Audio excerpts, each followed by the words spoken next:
If Love and Gogi is wrong, I don't want to be right. What would Socrates say to that? It tickles my fancy. Okay. Okay. Goosies. I don't have hair. Oof. You got Marcos. That's not. Wait. Yeah. That's true. You do got me. Get over here, Marcus. Let me look at you. They don't want it. Tobin and Leroy, ready to deploy. Had to hit it with a little journalism, but that was a decoy. Better have about me, boy. Okay, Leroy and Tobin, hold to the show, man. Still in the stars with the show, and till then his half moon open. Sometimes go taste like a snowman. No proof, I'm a lie about a motor. No proof, like I always wanted him. I never hated him. I never traded him. Independent, I never ever traded him. You know what is a star? Like under the city, the driver's like fly. Gucci get large, so many more. 10 in the more, never a bar. Hey, 10 in the more, 2 to the P. Nothing to you, but it's something to me. Handsome as ever and cute as can be. You can watch us on YouTube with viewing for free. Hey, this one time for the Twitch. This one time for the text. This one time for the phone line. Whole time, what they gonna do next? You know, I just wish you guys would stop the quibbling. Morning, everybody. Morning. Good morning. It's a Friday. Yeah, it is. We ain't got nothing to do. Man, I was up. I watched that Colorado game. Ooh, what a game it was. What a game it was. Can I just tell you? Yeah. Offensively, yep, they're fun to watch. Yes. They can't stop nobody defensively. Yeah, I don't see it as a long, successful season for the they just Buffaloes? can't stop. They just can't stop anybody. The Buffaloes versus the Bisons. Yeah, right. Or is it Bison? The plural? I don't know. You know what? Who cares? They lost. I don't have to know their name now. They lost. I think a lot of people were shocked at how good North Dakota State was. Can I tell you why I wasn't? Someone brought it to my attention prior to the game, betting wise, that the last time, not even the last time, the last couple of times, in regards to covering the spread, they were 6-0 against top ranked teams. And I think straight up they were 5-1. So I know that they won 6 of their last 7 against FBS schools. There you go. That was a stat that I was like, okay, yeah. So this isn't just like for example, I watched yesterday Arkansas versus Arkansas Pine Bluff. And when I tell you that it was 49-0 by halftime and the game ended 70-0, I felt like I was watching Arkansas against Kaiser University by the end of it. It just right. It was great to watch just because it was like highlight after highlight, but I was like, oof, these guys are getting pummeled. But you know what it does? Like kids who are coming out of high school and looking at some of these schools, they're looking at a school like North Dakota State and say, not a bad option. Absolutely. You say, I don't need a D1 school. There's guys getting drafted out of North Dakota State. And obviously, not a first round pick. I think Armstead, if I'm not mistaken, I think went to Arkansas Pine Bluff. Yeah, so it can happen, but I didn't see anything yesterday, if I'm being honest. No. Let's get to some headlines. These headlines are brought to you by the new Palmetto Ford Truck Supercenter. Why buy your truck at a car store? Palmetto Ford. We know trucks. Today, Show Pony is out. Tobes taking the day off. We will all be out actually on Monday. For Labor Day, it'll be a best of. We'll probably join forces again in person unless J Fig's gut tells her otherwise.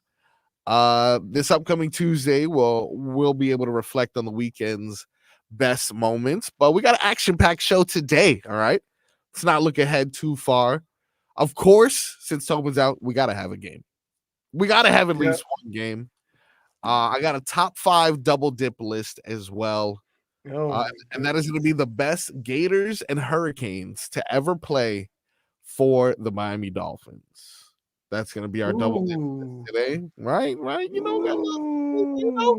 Okay, that's a good one. Yeah, absolutely. We'll have some trivia, of course. But like I said, let's go ahead and roll into these headlines. We had just mentioned it previously. The Colorado Buffaloes escape the North Dakota State Bisons 31-26 pretty much on the back of their 2 star players, Travis Hunter, and as we all know, Mr. Deion Sanders, primetime son, Shadur. That And- right now, I don't know where Hunter is going to get drafted. Like what position? I'm still trying to figure out what position he play because he played football. Yeah, Right. 100%. And we've seen that with Shohei Ohtani. Tobin But is the last person that did it a lot yeah, was Deion Sanders. exactly. Prime. Well, he didn't do it as much as Hunter's doing it. Yeah, no, Hunter is. He's out there the whole game. You don't know if he's a better wide receiver or a better corner. Honestly, based Right. off of he'll have the performance like yesterday, and you're like 100%.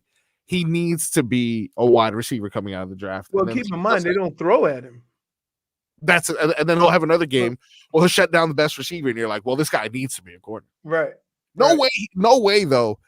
And tell me if you agree. I mean, you wouldn't even let a long snapper be the normal center. No way he does that in the NFL, though, right? Times have changed, man. But he'd be too valuable of an asset. There's At no either position to run him into the ground. That's what I'm saying. Like, It's not that he wouldn't be able to do it. I'm sure he'd have the capabilities. I'm sure Lamar Jackson has the capabilities to play running back or wide receiver. No, but there's a difference though. Yeah. Lamar Jackson could do it, could play wide receiver, but he didn't. Yeah. Hunter is doing it. Yeah, I know. I feel You like see what I'm saying? Oh, for sure. And so that's a big difference. Like they say, hey, this outfielder has a strong arm. Yeah. I wonder he could probably pitch.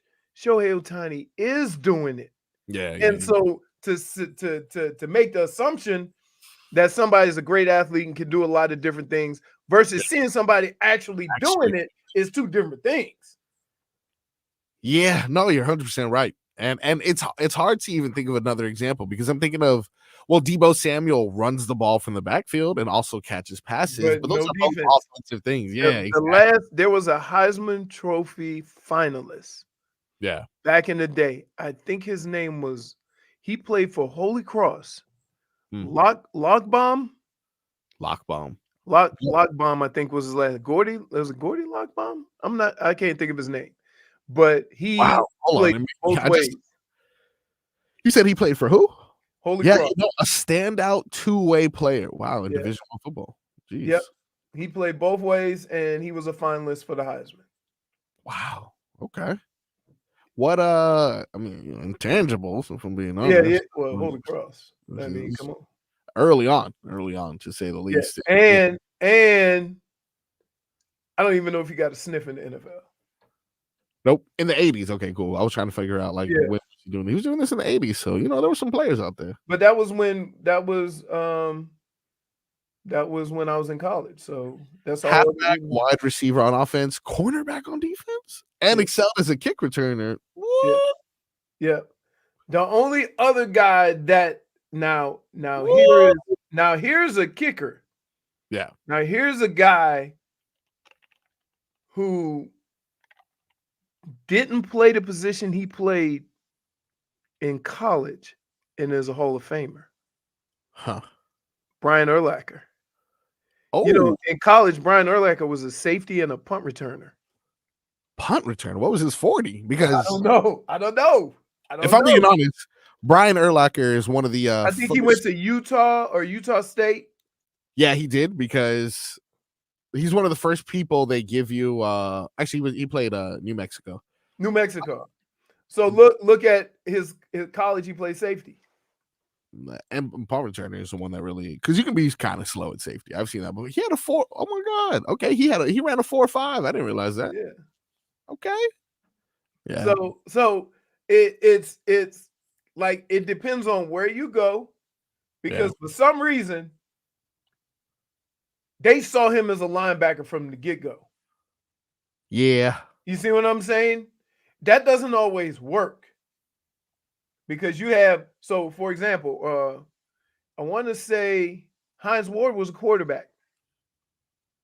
That is inside. Yeah. Or it was either Hines Ward, I think at Georgia, and Randall L. was a quarterback at Indiana. Yeah. And they play, but playing wide receiver, going from quarterback and wide receiver, because who's the slot guy for with Tom Brady? Edelman was, I think Edelman was a quarterback. See, but are these guys that played quarterback, or were they like quarterback? You know, like right, yeah, they played quarterback. That's what I'm saying. Like but this guy is Urlacher was a safety and a punt returner. I think it's going to go down to like what your team, like for example, if Travis Hunter gets drafted to a team that has a good wide receiver crew, they'll probably be like he's a corner. But if he gets drafted to a team that's lacking in that area, then all of a sudden they might use him. Right. Now, what if, for example, you're able in free agency from year 1 to year 2 to pick up a better receiving core, and you decide, you know what, we're kind of low on corner. Why don't we switch him over to corners? I think that he's too good of a player to be moving him around like a utility guy. Yeah. So put it this way: if he becomes your starting corner, right, he may have a couple of plays where he plays wide receiver, but he gonna concentrate on corner because it's hard to play corner in the NFL. Conversely, if he comes in and they want to play him at wide receiver, he can still play some nickel stuff on defense, but he's going to concentrate on wide receiver. And it just depends on, what he wants, how they want to use him, what they agree upon, you know what I mean? But he ain't going to play 100-plus plays a game like he does now. Yesterday, he had 7 receptions for 132 yards with 3 receiving touchdowns, and they needed every bit of it. Every bit of it. 3 tackles, to be honest. Like you said, they're not going to throw his way, but he's still finding a way to make some tackles right. as well. Right. And the thing is that I saw him make some good them as a unit make some good defensive plays, but then they get gashed. Now think about this. If you get gashed by North Dakota State, what happens if you play a team like Alabama? You see what I'm saying? So that's where what happens if you play a team, like one of them big Midwestern teams, that run the ball. Yeah, for sure. Even what I saw yesterday, again, I know they played against Kaiser University, but Arkansas, being an SEC team, Bobby Petrino there, the quarterback that they have now, I think he, runs like a 4.5 or something like that, 4.4. Yeah. They have he's 6 foot tall. Even seeing how much bigger they were than that other team, at certain points, Colorado just seems like they're good, but there's levels to this, bro. There's people who have been doing this, what Deion has been doing in Colorado for the past couple of years. They've been doing this since the 90s, Right, exactly. So to try to catch up in a couple of years, it's remarkable what he's been able to do. And he's probably going to go at a faster pace than those before him. Mm-hmm. But you can almost guarantee that, it's going to be quite some time before they're able to catch up, because that was... and the interesting stat of the night wasn't even North Dakota State and their success they've had against D1 teams, but the fact that Colorado got 41 players from the transfer portal. Oh yeah, you heard they got rid of 52 guys and got 41 guys in the transfer portal. Deion said it last year. We got to get some new guys. We got to get some new guys, And sometimes he definitely running that thing like an NFL team, right? This is the biggest football saying that you can apply to the situation. Sometimes it's not about the X's and O's. It's about the Jimmys and Joes. And I'll tell you what, sometimes you just like, what's this transfer portal? Let me talk to this transfer portal. Let me go ahead and make sure that I look at this. We got some apparently more news. Let me confirm that I'm not getting Twitter, the fake Twitter profile tricked, but maybe a bit of a deal going down for the Miami Dolphins. We do have some other Dolphins news we'll get to today. Whether or not Jalen Phillips will realistically be ready for week 1. That and much more when we come back right here on the Tobin and Leroy Show. WQA.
Leroy. Ooh, I know what you're playing that for. Leroy. Brandon Ayuk. Oh, you know what?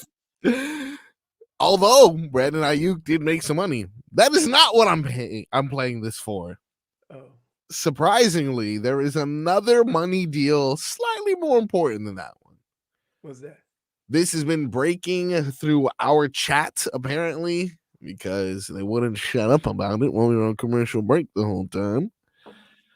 Breaking news, Jeff Darlington reports Dolphins coach Mike McDaniel has signed a new contract that extends him through the 2028 season. Under McDaniel, the Dolphins had the top-ranked offense in the NFL in 2023, first time since 1994. They also had their first back-to-back playoff appearances in 23 years. Jeff writes, I'm told McDaniel has an especially strong working relationship with Chris Greer, Tom Garfinkel, and cap guru Brandon Shore. It's the type of cohesive group that owner Steve Ross covets. Playoff wins are obviously the final piece of the puzzle, but the organization believes McDaniel is the coach to lead them there. I like what the organization is doing. Okay.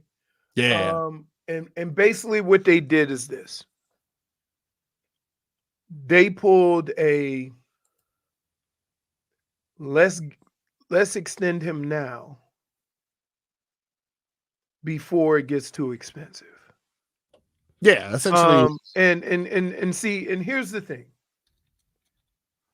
It's amazing how we look at these coaches and these players and not even give them an opportunity to grow and learn on the job. Mike McDaniel's been a coach. This is his third year. He's been an NFL coach for 3 years. So he's not going to be the best version of himself. Hell, look around. You know, Andy Reid used to coach in Philadelphia and they ran him out of town.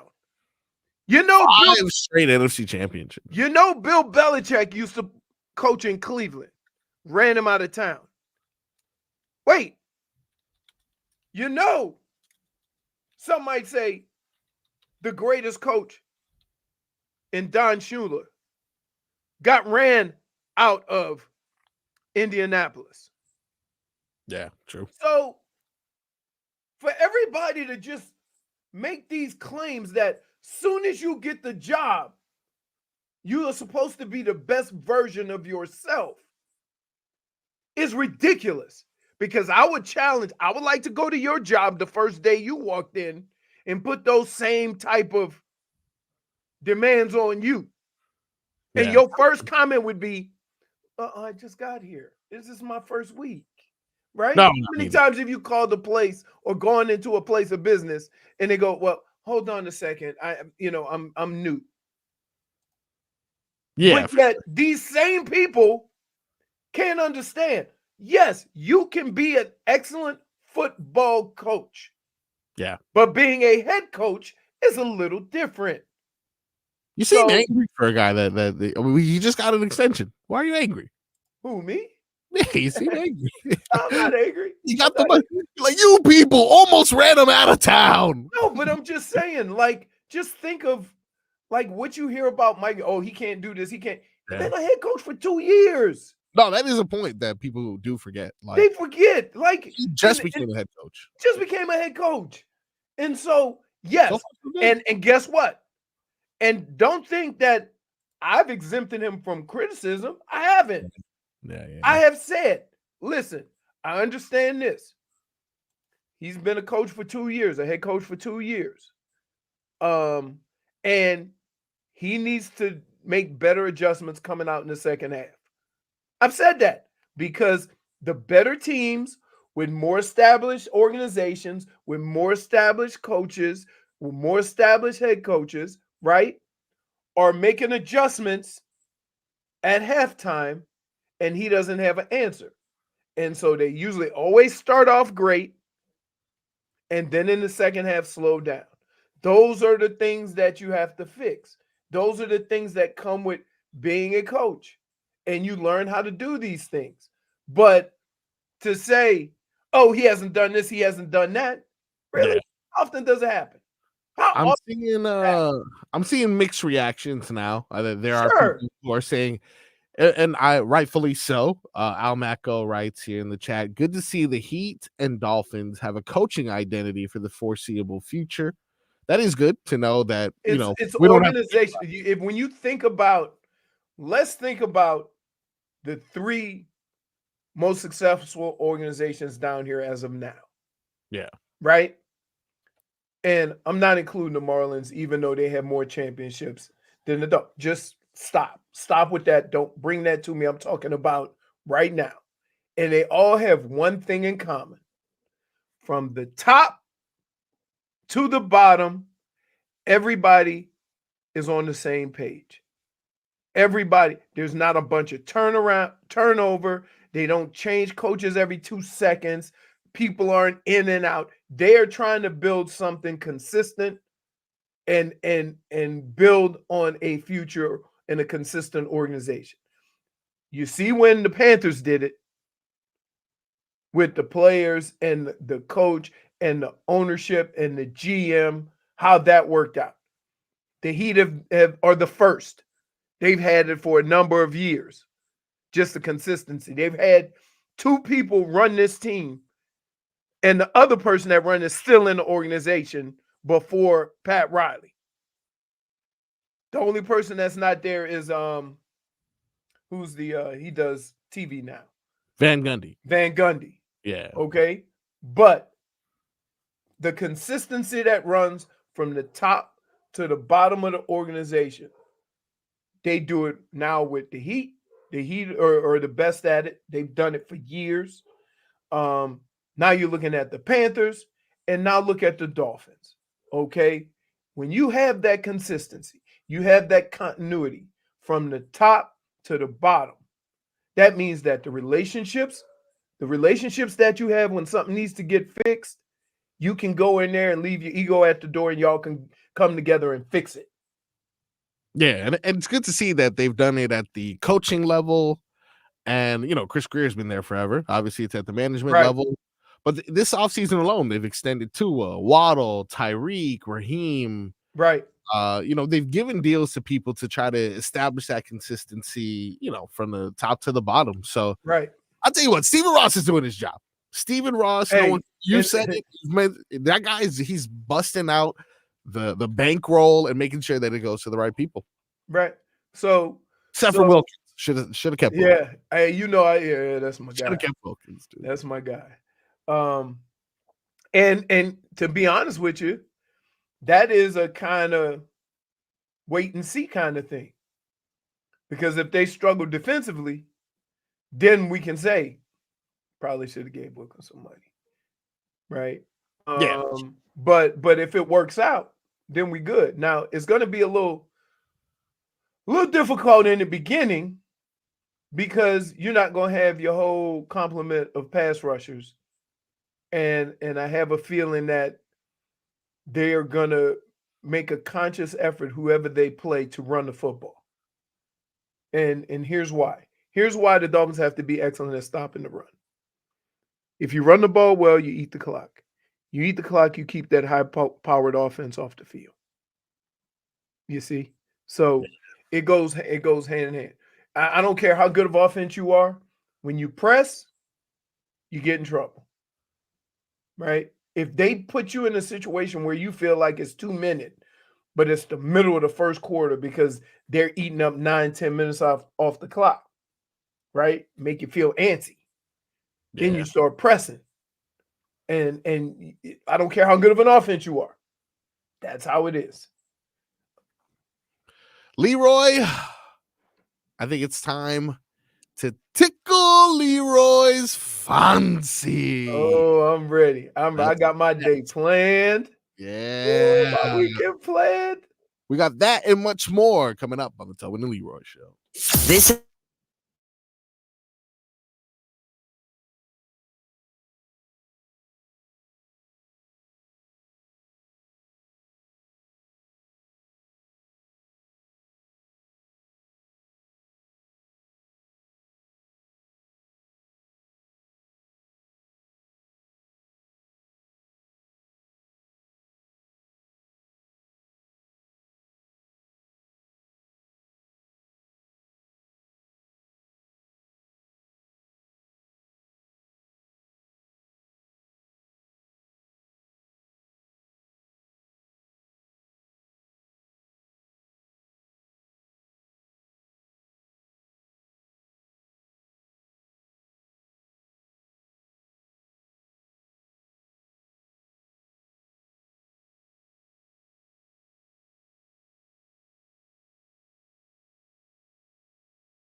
to Tickle Leroy's Fancy. My fancy is tickled.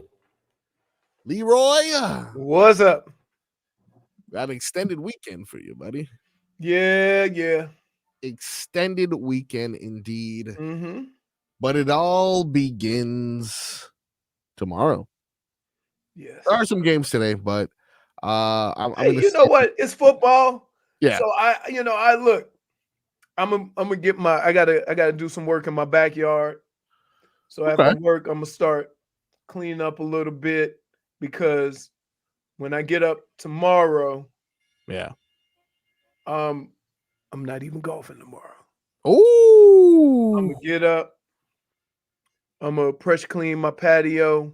Oh yeah, Clean my grill, aka the leave me alone. I'm gonna clean my grill. Nice. And my stove outside, right? I'm gonna get the pool all chemicaled right. Nice. And at 3 o'clock, I'm gonna be out there like some hot carrots sitting in that jacuzzi. Because you know what's happening at 3. Come on now. All right, so look, with all that being said, tonight you're going to be doing some stuff. So let's start with 7 p.m. today. Number 16, Oklahoma takes on Temple. Does that tickle your fancy, Leroy? No. Fancy, not tickled. I can't do it. Like I just, there's certain like schools, like I want to see them against the other big schools. Yeah. Right. Because in the end, when it gets down to those top 12, it's gonna matter. It ain't gonna matter what you did against Temple. Yeah, that's true. Chances are you're probably gonna pull away with that one anyway. So, but it was football. Thought I'd throw that one out there. Right. So let's move on to tomorrow's slate before we get to 3:30. Depending on what time you start, you may be pressure washing at this time. You may be doing something a little bit different, but I have a TV outside, right? Yeah, I don't know if you were doing the front. Not in the front, right? No, not in the front. I'm pressure cleaning the back. Oh, okay. I got you. Well, tomorrow at 12 p.m., we have number 14 Clemson taking on number 1 Georgia. Yep. Oh, yep. I want to see that. We call that transfer, no transfer, right? Because the Dabo Suite don't use transfer portal. Yeah. And also, I want to see, what Clemson look like, because that's going, Miami might have to deal with them. Yeah, true. All right. After that, Leroy at 3:30 on this very station. You can catch pre-game coverage of that at least 2 hours before, starting at 1:30 right here with Dono, Brian Monroe. No, I'm sorry, not Dono. I don't think Dono's going up to Gainesville, but I don't think he'll be on the pregame. He's on the post. I'm gonna check when Dono's going, see if he can come on with us. Oh, I texted him already. He's actually in the car on the way to Gainesville with family. So I know he's gonna be at the game. All right. But he's gonna be doing post game. Hollywood and Monroe will be doing the pregame. Okay. That'll be right here on 560 QAM tomorrow. Getting things started around 1. This is it. This is the year, right? This is supposed to be it, man. And it's not in here. I'm not saying it from the standpoint of like we waited 2 years, it's time to put I'm saying it from the standpoint of how they've gone about turning over the roster to get it to what they want it to look like. Yeah, we're tough. So right. So this is where we are now. Also, we got that new clock coordinator. I make fun of Mario Cristobal. Yes. And he deserved it. Correct. But I'm gonna say this. Everywhere that he has gone, people have never questioned his ability to recruit, to put a team together, to change a culture. Yeah. But they've always questioned his in-game decision-making. This is not a new thing. And so as I've said with Mike McDaniel, Yeah. I think it's time for him to kind of pick up on all that stuff, either put people in place or he himself needs to start making better in-game decisions and winning the games you're supposed to win. If all that comes together, right? If all those things are, they're going to have a good year. I picked them to be in the top 12. I picked them sure. ACC, right? Yeah. Because I like the way they look on both sides of the ball. And so, yeah, I can't wait. I can't wait to see this thing start. Your first test is in front of 90,000, right? Oof. I don't know if Cam has ever played in front of 90,000. It's a good call. It's a good call. You see what I mean? Yeah. So, everybody going to be a little jittery, a little nervous because your first game. Yeah. Dude, every year of my college career, my first game of the year was Notre Dame. Right? Yep. So a lot of times we 2 top 5 teams every year. What about Cal? How many people does Cal hold? I don't know. Probably not a lot, right? No, like. Oh, what about Oregon? Oregon, Stanford. Because I'm looking at his game log essentially from last. I think Oregon. He played at Oregon. Of all those, Stanford might be the biggest, but I'm not sure. Okay, yeah, but that's Stanford was at home, unfortunately. Right. So, so at I'm UCLA, just at Oregon. Those have UCLA plays in the Rose Bowl, dude. They got 100 plus. Oh my god! I don't know if they got 100 plus. They can fit 100 plus. They can fit 100 plus. I don't know if that game did, but I don't want to talk about that game because he had 2 interceptions, 1 touchdown, and they lost. Not necessarily the best. So I'm really excited, just to see it get going, just to see where, you talk football all summer, all off season. You talk about what you want to be. You talk about where you are. You talk about how aggressive and physical you want to be. But now you're playing games, right? Yeah. And so there's no question, like, we'll see. And what you want to be and what you are always too, like, I want to be a billionaire. I'm not.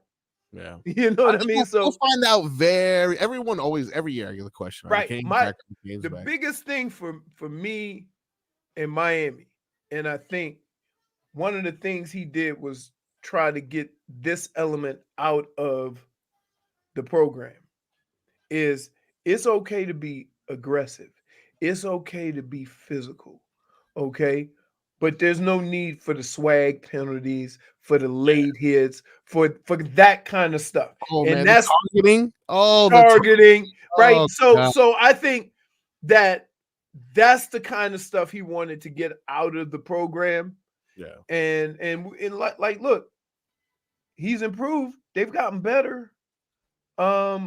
But now it's time to go. And I'm gonna tell you what. Yep. That Ruben Bain. Ooh. Oh my goodness! Look, I'm a fan. Here. I'm definitely look. This is only his second year. Yeah, you gotta go for one more year. Listen, him right now. That's and then I don't want to say Maui Goa, Francis Maui Noah. Because you know how they do. They got silent G's and stuff for like lasagna. But those 2 guys on defense. It's been a while since you had 2 guys that are dogs on your defense. 100%. No, and those 2 guys are definitely dogs. And we got some good supporting players as well around them. Right. We have a solid team. It's a solid team. Again, having a solid team on paper. Yeah. One of the biggest things in football is it's not how you look when you winning by 30. Yeah. It's how you look when you're down by a touchdown or down by 10 points early in the game. Or you're going to have the wherewithal to fight and stay poised, and you know what I mean? Or you're going to be the team that complains about calls or do this or that. So, that's where I want to see where they are. But I think I think and I believe that they will beat the hell out of Florida. But Wow, I hope so. But here's the deal: Florida is big up front too. Yeah, right, and it might be a damn slugfest. So I also want to see how that's going to play out. Like, you thinking you go into a track meet and you end up in an MMA fight. Yeah, and that hasn't bode well for us in the past. In the past couple of years, been out physical, but that's what he did. That's what he did in the offseason. He said, we want to get bigger, we want to get tougher. Yeah, I mean, him and Deion Sanders, like, he may not have the same amount of turnover, but they both decided, yeah, we got to get bigger up front. If we want to compete on the national level, you got to get bigger. Yes. Now, speaking of the national scene, we're going to go ahead and move on to the next slate of games. I got 2 at the 7:30 slot. One I think you may be interested in, but let me try this one first. Notre Dame ranked 7th versus number 20 ranked Texas A&M. Oh, Notre Dame. Huh? Fancy, not tickled. First of all. Yeah. First of all, I want you to look me in the eyes and tell me Notre Dame's ranked 7th. According to the according to who? I don't know. Why are they always ranked in the top 10? They look. Why are they always come on? Notre Dame. Somebody answer that. Why are they always ranked in the top 10? No clue. Notre Dame. Name one player from Notre Dame. Yeah, I know. Okay, because again, I've been playing college football video game. I know number 4, their running back. He's fast. That's all I know. So your home base. The only reason why you know anybody from Notre Dame is because of college football. Yeah. Well, okay. Game. The video game told me that I picked a perennial Heisman based off of what I play. Now, mind you, Arkansas was playing against Kaiser University, essentially. But he had a great game yesterday, and I took that as, hey, college football's right.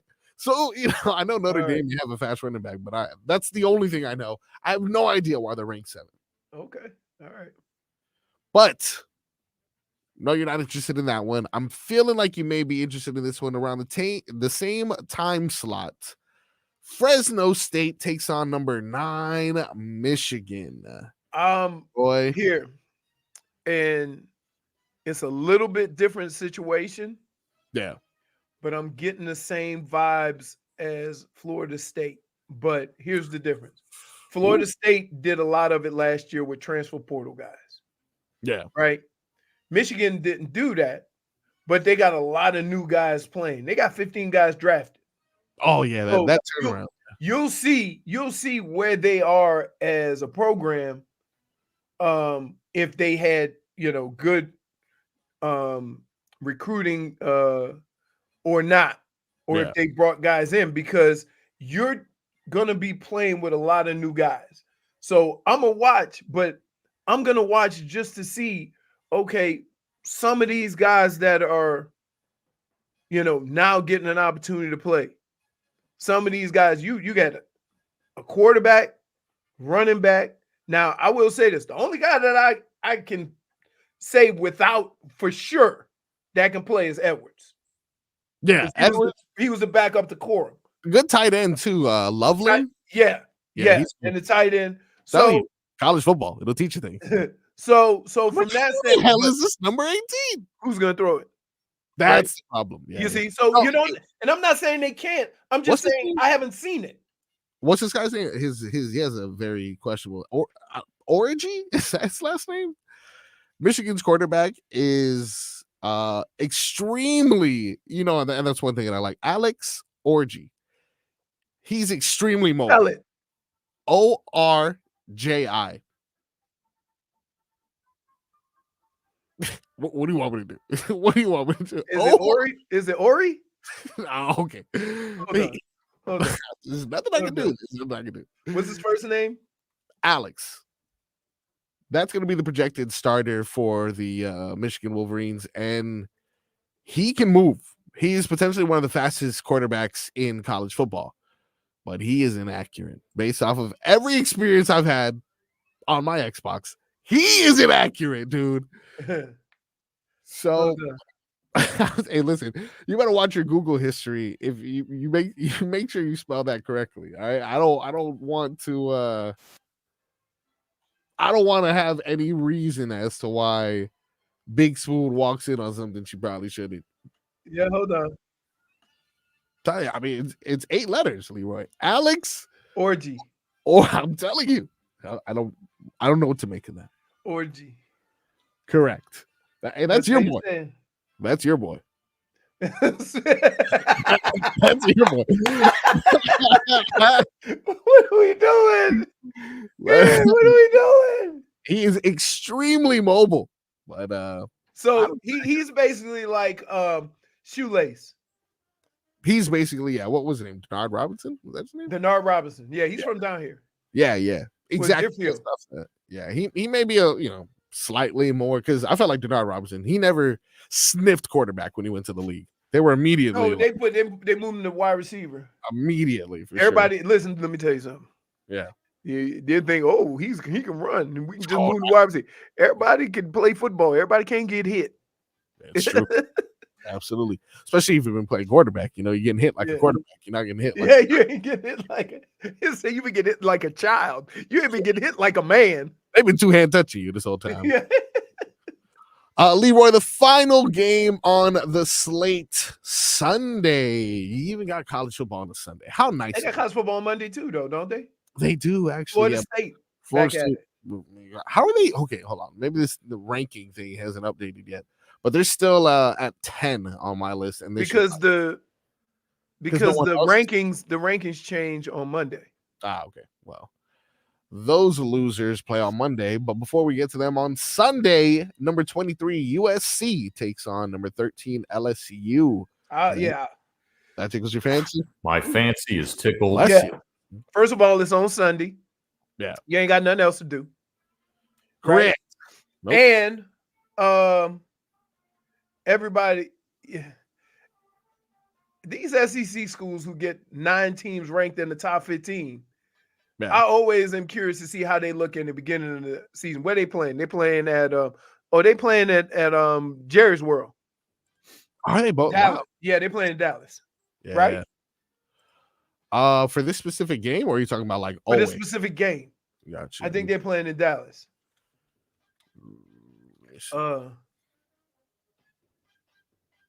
Vegas. Hold on. Vegas. Yeah, okay. Vegas. Vegas. Right. So that means that all of the USC people are gonna drive over. Can you gamble at 18? What's the gambling age? Yeah, I think so. Some stuff you could do. I like that. Got to check out the Sphere while you're over there. As a young college football player, you gotta love going to Vegas. I'm not gonna lie to you. I went to Hawaii. Oh, yeah, no, the luxury. Have you been back since? Yeah, twice. Oh, okay. Because of school? Or okay. Work still taking you. Wow. No, I went for a wedding. Yeah, lad. You went to Hawaii. I can't go to the Bahamas. Hey, I'm gonna tell you. I'll tell you the story when we get back. All right, cool. When we come back, we got hour 2 of the program.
It's time for our Tua.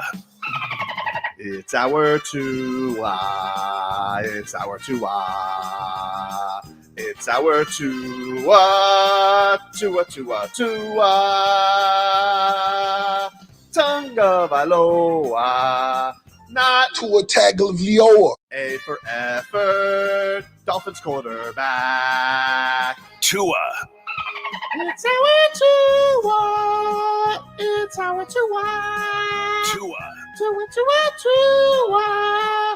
Tua, Tua, Tua. Can go to hell. Tua Tonga Valoa. Dolphins quarterback. Daddy loves you guys.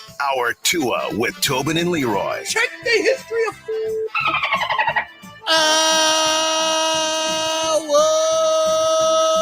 Two of the program, ladies and gentlemen.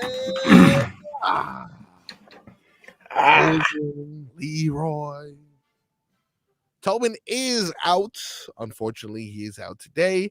We will all be out Monday celebrating a Labor Day, like hopefully you will be. But if for some reason you're on the road running some last-minute errands or getting from point A to point B, we will have a best of available for you guys to listen to. So you get your daily dose of silly sauce there. For your daily source of silly sauce here, say that 3 times fast, it is your boy, Frogboii, here with Leroy, J-Fig in the back. Let's get them some headlines, shall we? These headlines are brought to you by the new Palmetto Ford Truck Supercenter. Why buy your truck at a car store? Palmetto Ford. We know trucks. As we talked about in the first hour, Mike McDaniel signs an extension with the Miami Dolphins that'll keep him as the head coach till 2028. That is around the same, if I'm not, I believe Stun Steve is a person who texted me that this keeps him in Miami through the same season that Tua was extended to, officially having them conjoined at the hip, and which I pointed out to Stun Steve, hopefully the good hip. Hopefully the good hip. He had last year's number 1 ranked offense. First time the Miami Dolphins had done that since 1994, and they also had their first back-to-back playoff appearances in 23 years. Let's see if they've updated to see if any financial details have come out from this. It says he will be making $1 bajillion this upcoming season, so that is cool. Still looking for more details on the exact specifics of it, but what do you think, Leroy? You think he's going to buy another watch? You know, that was his big purchase. I think he already has everything. Now it's just a matter of coaching. Right? Yeah. He has a nice shades. He has a nice watch. Because coaches don't get signing bonuses. You just get extended. So it's a good story, though. He goes from Broncos ball boy to one of the highest paid coaches in the league. So, I mean, it's not that he didn't earn it. You know what I'm saying? Totally did. So, mixed reviews. A lot of people prior. But I don't understand why. Like people say, don't extend him unless he win a Super Bowl. You never have a coach. Yeah, but that's the way people are making it sound like. What are you doing? You got a better option? No, but I can understand and respect the opinion of a person who says, let's wait until after this season before we do it.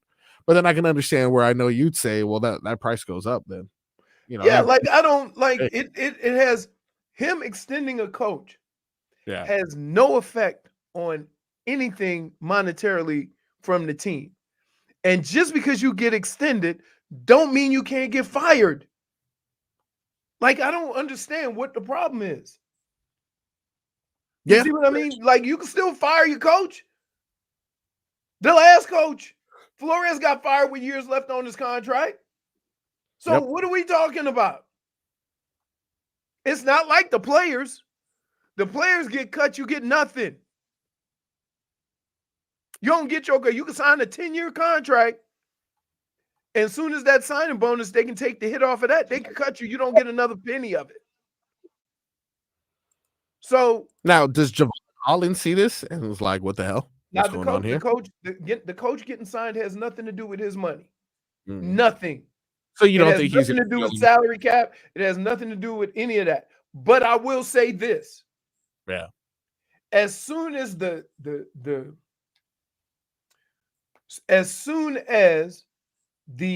roster gets settled in, so they might have to bring an offensive lineman or a defensive lineman in. So they probably have a few million that they're going to see. As soon as that's taken care of, they're going to go to him and sign him to a deal.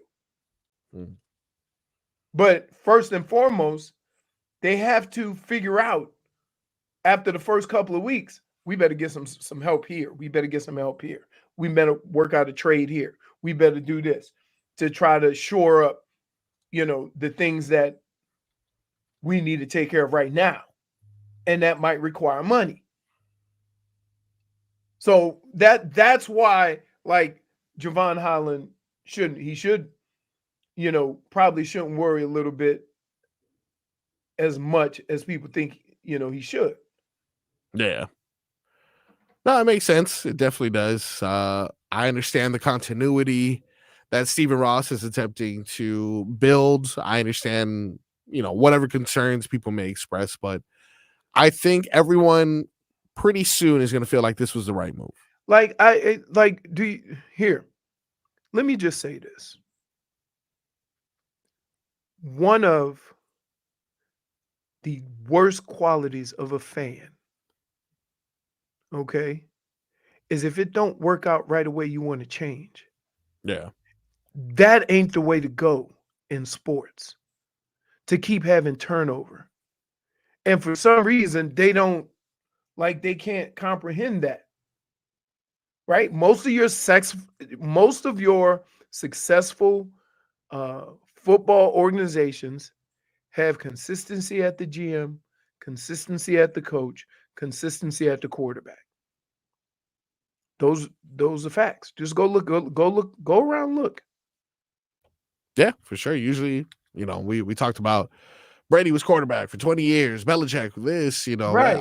People are put in place for that every time. Okay, let's even look at the Dolphins. Yeah. When the Dolphins were most successful, GM, quarterback, coach. Okay? Yeah.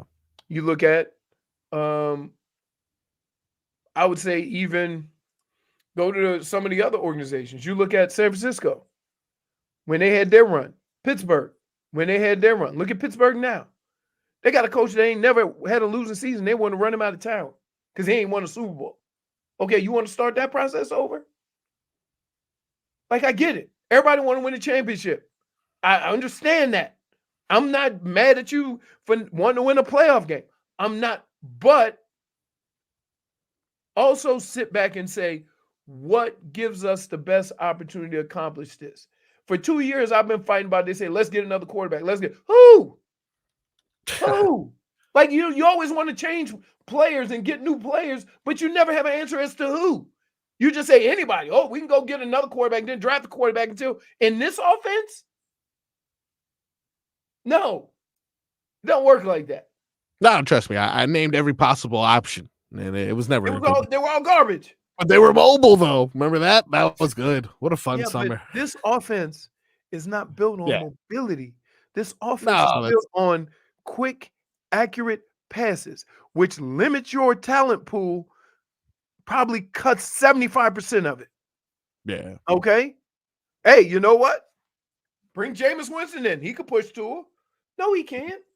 Bring Ryan Tannehill. He could. No, he can't. Nostalgia. No, he can't. Because Ryan Tannehill's never been that kind of quarterback. In fact, Ryan Tannehill has been accused of holding the ball too long. Now, let me ask you this. You want that in your backfield with that offensive line?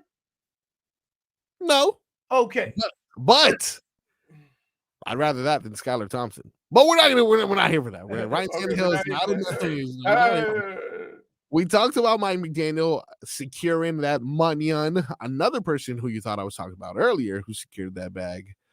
Finally, one of the stranger NFL contractual standoffs is finally coming to an end. Brandon Ayuk will remain a San Francisco 49er. Did you really say Ayuk? Ayuk. After this long ass, disgusting. You know what? You know what's insult to injury? What?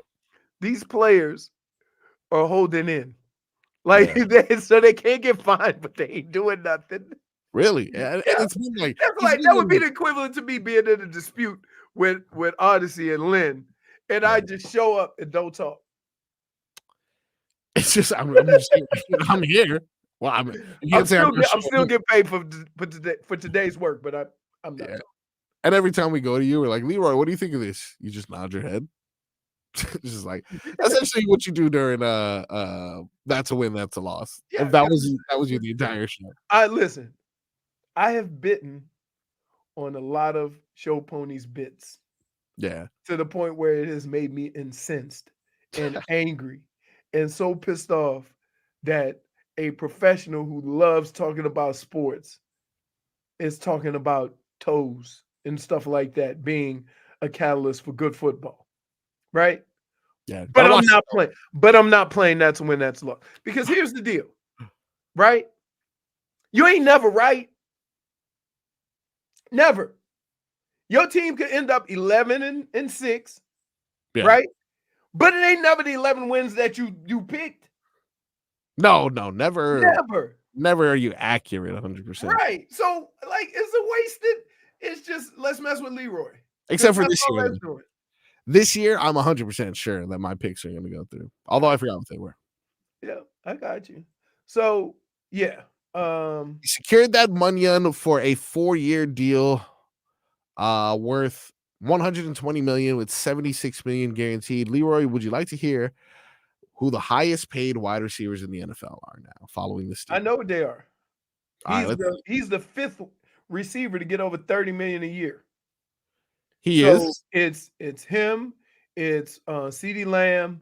It's what order though? I need order. The highest paid. Yeah. Is CeeDee Lamb. No. He's not. Hold on. Yeah. Close. He's second. CeeDee Lamb is second. Wait. So, Jefferson hasn't signed. No, Jefferson is number 1. Oh, then he's number 1. Okay. Jefferson's number 1. CeeDee Lamb's number 2. Yeah. Ayuk is number 3. Nope. Tyreek's number 3 then. They're not. Pretty close. They are. They're actually him and Ayuk it's the same amount, 30 million, right? So that's why I was just making me interchangeable. So there's one more. Hold on. Two more above both of those guys. Honestly, Go ahead. AJ Brown is 3rd. Oh, I forgot about him. Damn. Right? Yeah, I know. And he's good. He's a dog. Yeah. Amon-Ra St. Brown has a little bit more than Tyreek. He just signed too. He did, yeah. So it's all guys that just signed.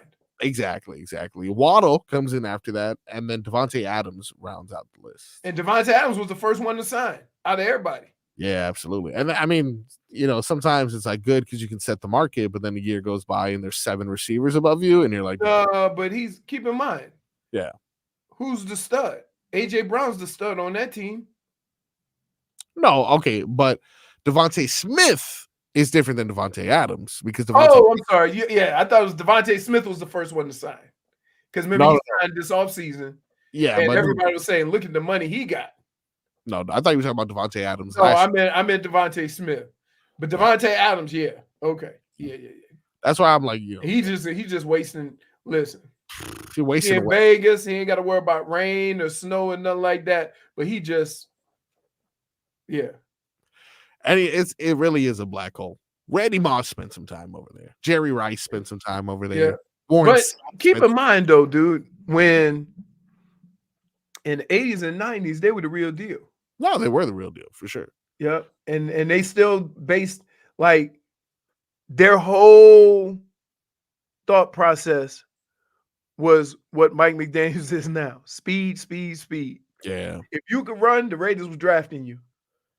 Yeah, see, that's a bit of the criticism that Chris Perkins was giving Chris Greer yesterday when he was on the Joe Rose morning show, essentially saying that there is no identity that Chris Greer has. He just kind of adapts to the coach that he has, as opposed to a Baltimore who determines, like, we're tough. Whether you're our coach, whether you're, the players we draft, You're gonna be tough like Baltimore, like But Pittsburgh. but here's the deal.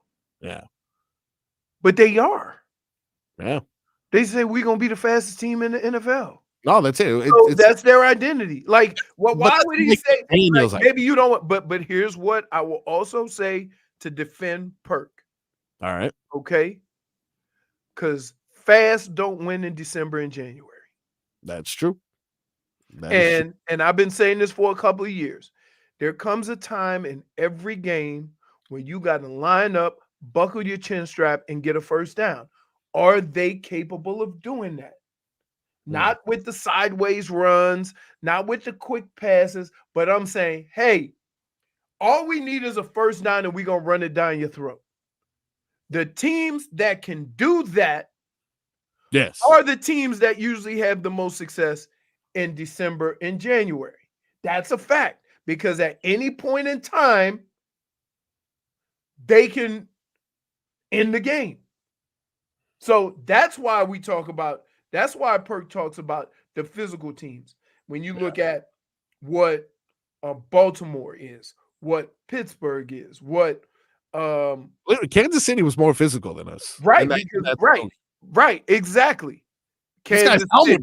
But here's the deal. Kansas City got sneakily good on defense while we was concentrating on Patrick Mahomes and not having no receivers. The defense was locking everybody down.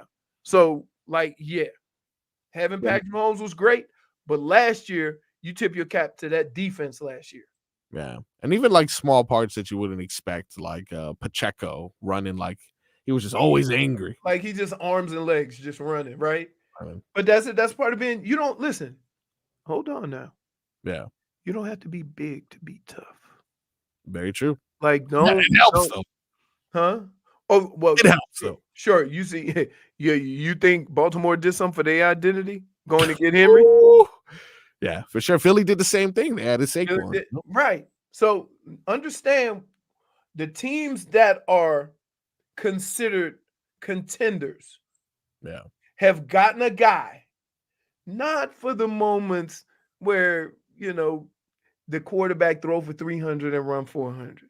Yeah. Like you can have those in September and October and November. Okay.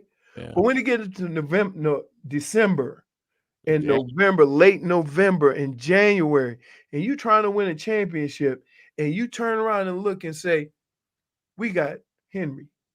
Yeah. We got Saquon Barkley. Right? And then we're gonna be like, we got OBJ.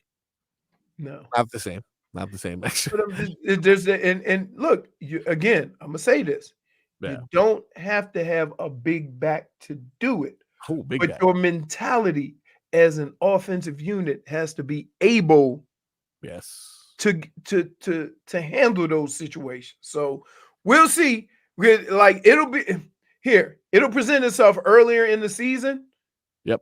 And we'll see what Mike McDaniel decides to do and that offense decides to do. They're going to still try to throw those little quick passes, or we're going to line up and try to run it down your throat.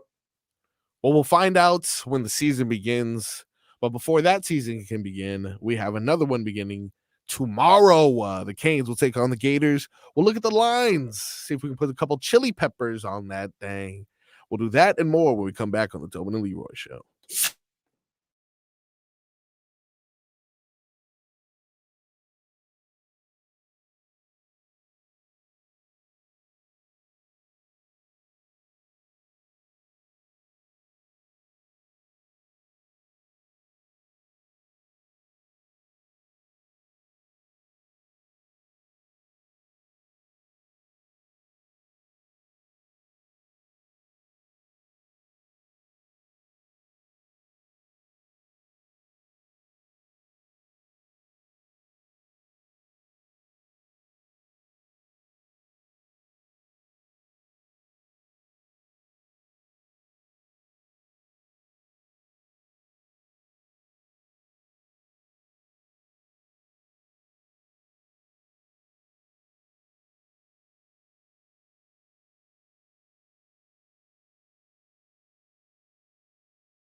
Welcome back to the Tobin and Leroy show.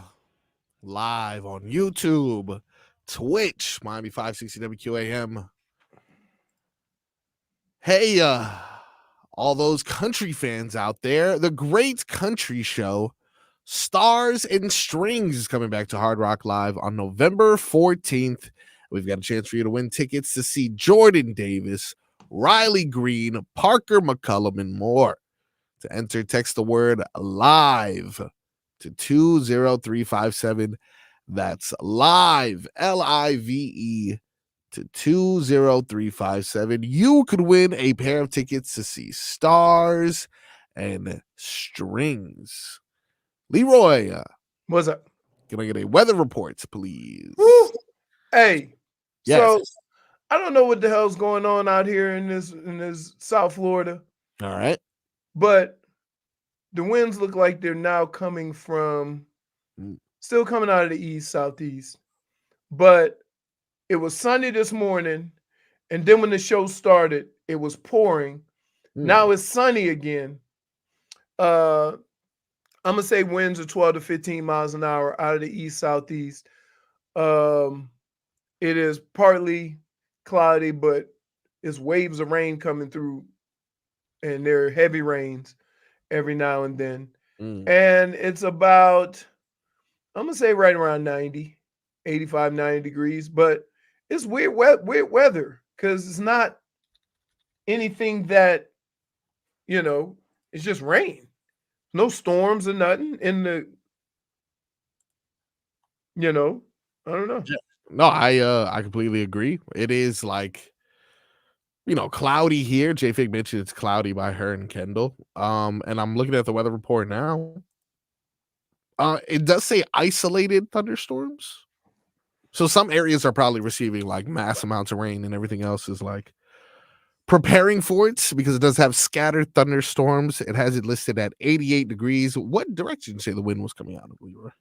Out of the southeast or east southeast, however you want to say. Yeah, I got east southeast at 13 miles per hour right now. Chance of rain 30%. 30%. Yeah. Tell you what the change was. The chance of rain by my house was keeping it 100. It had already rained. Well, you mean 30% chance that's gonna rain some more? Yeah, I can. Yeah, no. That weather report is brought to you by DeBensman and Dover Law Firm, your accidentattorneys.com, free consultations 24/7 at 866-9. Weather's good up north. Fonz is in Orlando. Nice. He said he was gonna try to go to the game. I tried to get him some tickets, but yeah. What? Look, I tell you, I was there this past Sunday, and that's similar. Raining here, not raining there. Thunderstorm here, thunderstorm there. That kind of was with us on Sunday right before we got the show started. Crowder and I at the Funny Bone. So I was kind of worried. I was like, oh, the rain's gonna probably deter people, but no, it was still pretty solid turnout because just like down here, the rain stopped. Right. So hopefully that continues to happen today.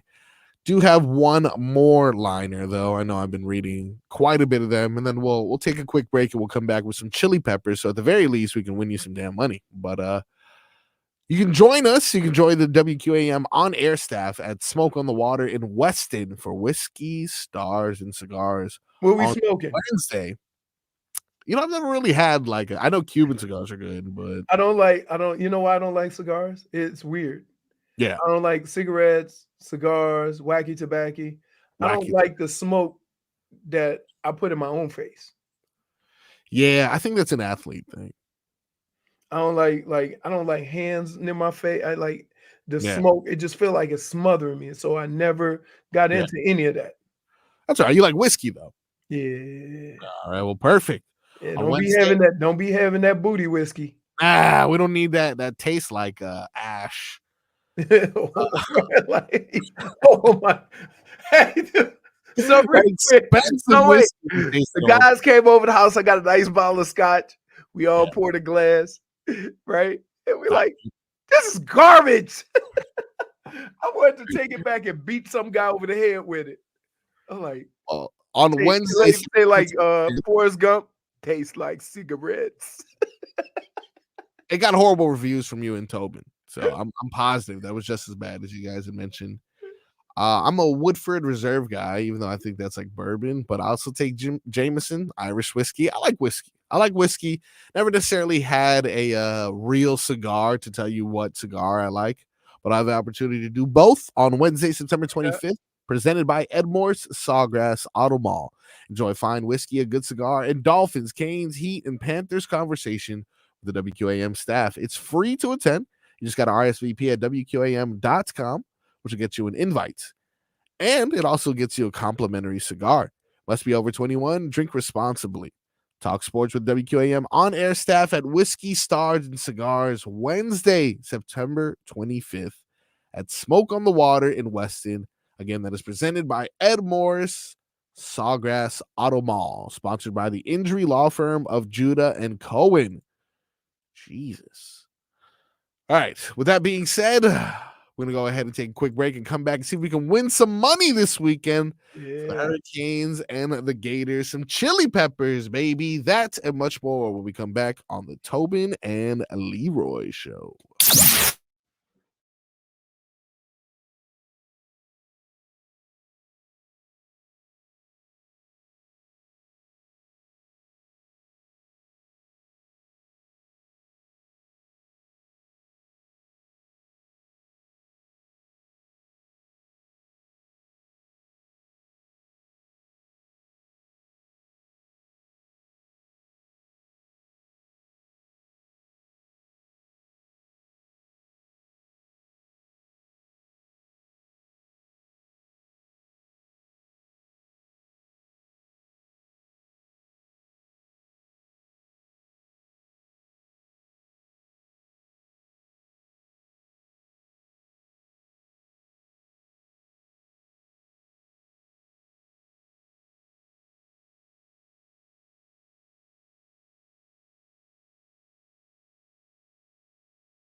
Why is it spicy?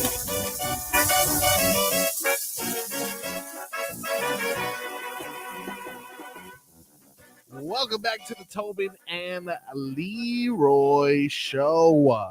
When you hear this sound, when you hear the spice heating up, that could mean one thing and one thing only. It is time now for us to look at chili peppers, also known as ridiculous. Okay, sound this out, buddy. Ridiculously, there you go. Thank you. We did that together. Ridiculously outrageous bets that may or may not make me a millionaire by Monday. As of right now, we are 0 for 36 when it comes to these. But hey, you know what they say? 37 times the charm. I believe that's something they said. I may or may not have heard that before. So the game we will be examining is tomorrow, 3:30 p.m. It is the University of Miami heading all the way to Gainesville to take on the Florida Gators. Now, it is a whiteout game for the Gators, although the people dressed in white will be your Miami Hurricanes. In an all-time petty move, they decided, you know what, whiteout game, who cares? We're the ones dressed in all white. So let's see if we can use that to our advantage. Looking at some spreads and totals, who cares? Let's go ahead and get to what the hell we're here for. We got to put together a parlay, ladies and gentlemen. We got to put together something, again, that'll make me some money off the least possible thing. Now, I think 100% the Hurricanes are going to win. So let's go ahead and begin our parlay with saying that, by the way, we're putting $10 down on this parlay. No matter what it is, we're going to go ahead and put together multiple legs to this. Just $10, though. I'm not trying to take all your money. But straight up, we know the Miami Hurricanes will win this, so we'll begin there. Miami Hurricanes, the favorite right now at minus 135 on the Hard Rock Bet app. Leroy, do you agree to starting there in regards to, we think the Canes are going to win, so let's just start off with Canes straight up. No. What? So you want to go? Okay, so they're 1.5 or 2.5 point favorites? 2.5 as of right now. 2.5. Yeah. And what what if you get the 2.5? Yeah. How much?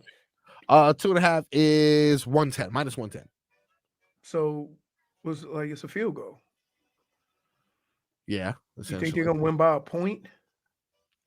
No, I know. So yeah, you know, I guess that makes sense. So why pay the extra $25? I see what you're doing here. All right, so then we're going for the spread then. Easy peasy. But that hurts my heart though, because I just want to be confident and I just want to yell out swag as I win. But it's fine. No, we'll go. We'll do that. We'll keep it cool, I guess. We'll keep it. What's the over under? All right, for total points or 54.5. 54.5. 54.5. Wow, that seems high. You think so? Think so? All right, so we're gonna go under on that one. I think it's gonna be somewhere along the lines of, I would say, 27-20 total. Oh no, I got you. 47 total in that sense. All right, they got 47.5. What are we thinking?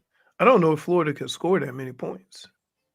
Yeah, I'm not confident in them. You know, we're going to be on the road as well, so I understand that it may be a little bit. It could be a 20-17 or 20-14 game or 24-20 game. You know what I mean? We're doing the under then, baby. We're doing the under on the total points. I'm liking it. Is that minus 110 also? No, actually, that's plus 160. Really? No, I'm sorry. I went to the total. Yeah, I didn't know that. No. That's minus for the under is minus 115. So see, a lot of people betting under. All right. See if I can get some parlays. So like involving some actual players here. I don't see anything listed. Can't do player props. Why can't I do player props? It's college. Oh, get out of here, dude. I'm playing with these players on college football. There's NIL deals galore. You mean to tell me I can't get? Oh, this is gonna ruin my season. All right, that's fine. That's fine. Then you know what? Then I have to add like these weird like team bets then for everything. Like how many times can I bet total points We get it, dude.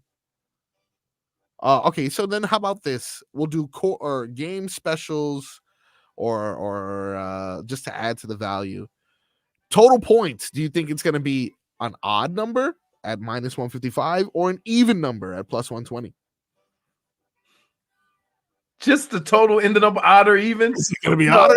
That's you want to avoid that? That's a degenerate bet.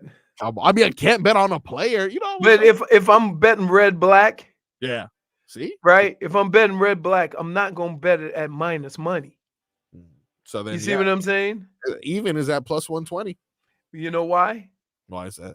Because most touchdowns are 7 and go look at all the scores of the football games yesterday. Okay, most of them end up on odd. Now I have to look at this. Okay. So based off of yesterday, give the score. 51 for the totals: 51, 45, 59, 51. The only one that I know, Arkansas ended 70-0. One. Yeah, that really is, I think, the only one. I think Colorado as well. Damn. All right, but we're building a parlay, so even if it's necessarily favored, that's okay. We're adding. No, you can't keep getting 135s. This one's minus 155. So we're avoiding that. Okay, so we're going. Then you want to do first half spread. How about that? What about first half winner? How about that? Ooh, first half winner. Florida plus 110. Miami minus 140. No. Killing me, Leroy. I just don't like those bets. I mean, there's not too much I can do. I can break it down by halves, quarters. They're not even giving me anything on game specials. I can't bet on the children. What the hell are we doing here? If I can't gamble on the children, what are we doing here?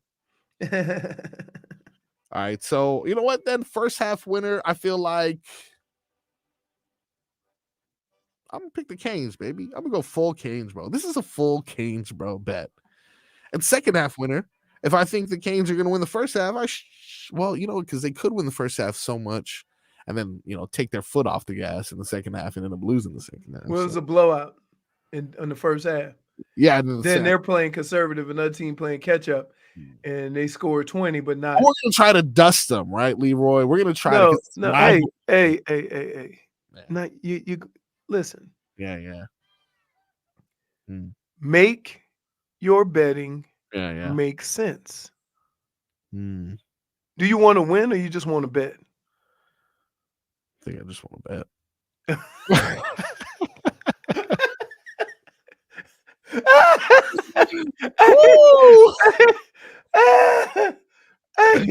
Oh my goodness! That's why you and Tobin, you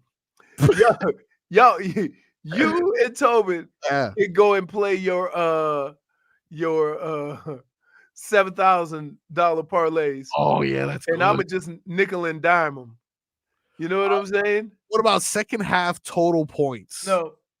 Come on. If you're gonna bet second half total points, then you just do live betting. Because then you'll get a better feel for the game. Okay, but hypothetically though. No. Like again, what are you doing? Over or under 23.5 points? So here's the other thing. Yeah. Look at the other games. Do a parlay with the Canes and other games on Saturday. The only one I'd be willing to do because it has value in this show would probably be Michigan. What about Alabama? Georgia Clemson. That's tonight, right? Is that tonight? I don't think it's tonight. It's too good of a game to be tonight. Is that possible? No, that's tomorrow at noon, actually. Tomorrow at noon. Get that party started right. See, but this is my thing, though. If I put that on my parlay, right, and something doesn't hit, then that takes away from my 3:30 experience. Then you gotta hurry up and follow that thing up. See, this is how I end up like a degenerate. I gotta live bet it just to catch up for my mistakes. No, then you just go on another parlay. But if I bet on the Michigan game, it's at 7:30, and then the Canes game, I'm watching maybe my bets will come true, and then they do, and it's I still have hope for 7:30. Yeah. All right. Let me just look at Michigan real quick. Just want to take a quick look at Michigan, see if I could potentially. I told you I don't know. Yeah, because they've had. I mean, you get 15 guys drafted, you have no idea who's playing. Can I do rushing yards? Is that something I can't even do? Rushing yards, game to go to overtime. No way it's going overtime. Well, minus 15,000? Yeah, it's not going to overtime, right? There's no value in there. Right. Might as well not even bet that one. I can't even do rushing yards. This is horrible, dude. Okay, the last thing that I'm going to add to it, just what about Michigan? No, Michigan straight up is minus 1,800. So what is they got to be like 15, 20 point favorites? 21 and a half. 21 and a half. Oh, gosh. That's what I'm saying. But I need to add value, dude. I think Fresno State is going to cover the spread. Yeah? Minus 120. Yeah, because they got a new coach. They got a turnover. I don't know, man. Plus 900, though. Winner, Fresno State. You said you were nervous. Yeah, but not.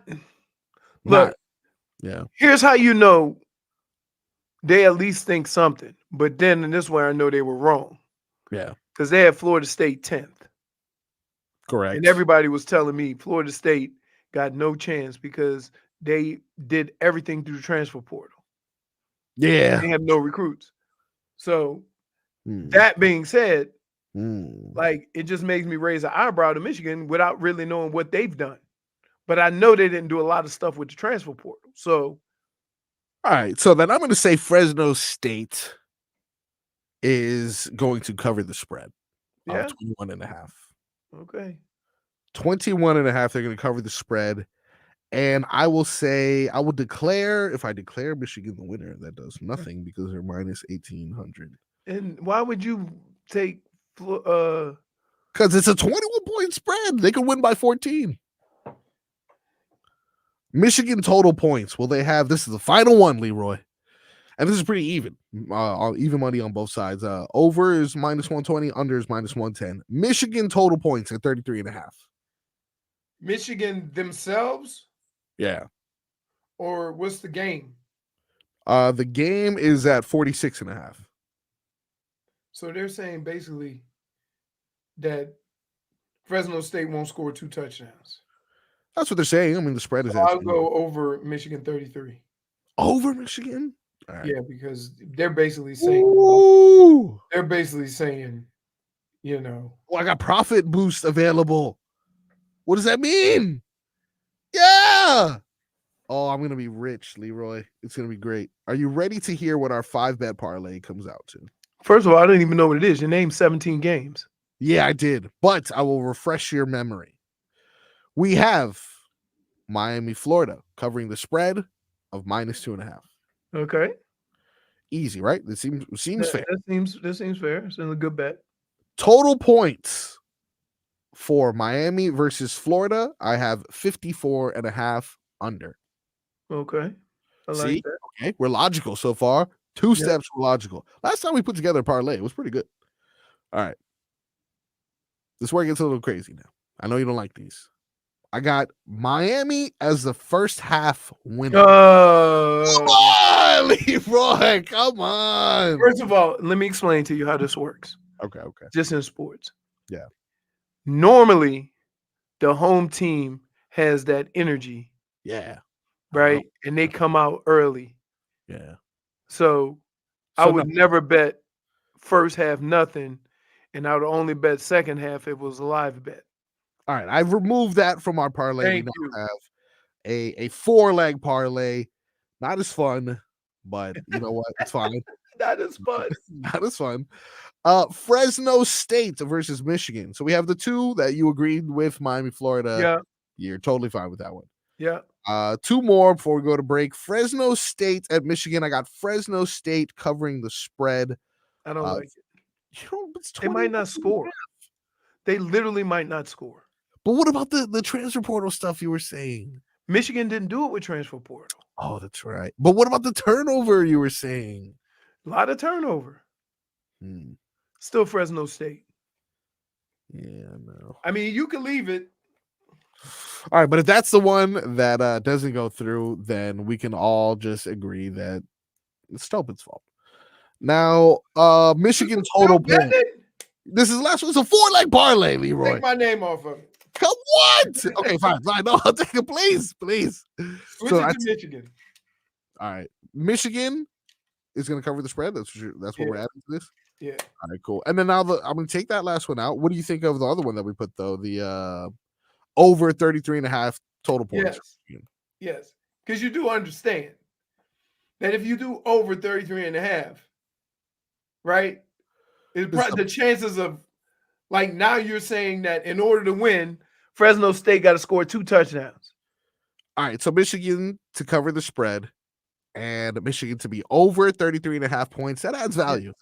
So I'm back on. You're not doing. This is boring, dude. How much? Oh, this is disgusting. $10 only gets me $72. You know what? I want to go ahead and apologize. Add Georgia. Wasted every time. Georgia wasted everybody's time. I need something to move the needle, Leroy. We got to move the needle, dude. We got to move the needle. All right, add Georgia. But like aren't they Georgia? Like Georgia is Georgia. Oh, but it's versus Clemson. That's pretty good. Okay. Clemson as the winner. No, I need value though, Leroy. I need value. But boy. Well, what about you like a guy who hit 20 home runs but bat 200? Yeah, well, and I'm batting 330 with only 1 home run. I know, boring, dude. You think I want that guy? That's great, good baseball for the purist. Not gonna put butts in seats, Leroy. But winning. Yeah, winning, schminning. I'm trying to be Stanton on the Marlins. You know, I'm not trying to be Arias. He's standing on the Marlins. He could be out. All right, we need to add one more. We're up against it. We're past it actually. But I need to add some value to this damn thing. So I'm going to pick, this is getting crazy, over under 48.5 points. What do you think, Leroy? With who? Georgia. Under 48.5 is minus 110. And then for Clemson, over 48.5. This is crazy. Well, let's talk about it when you get back. Oh, you know what? We got that and much more when we come back on the Tobin and Leroy Show. Join Hawk and Crowder weekday afternoons at 2 for some of South Florida's best football coverage and some Solana and some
Welcome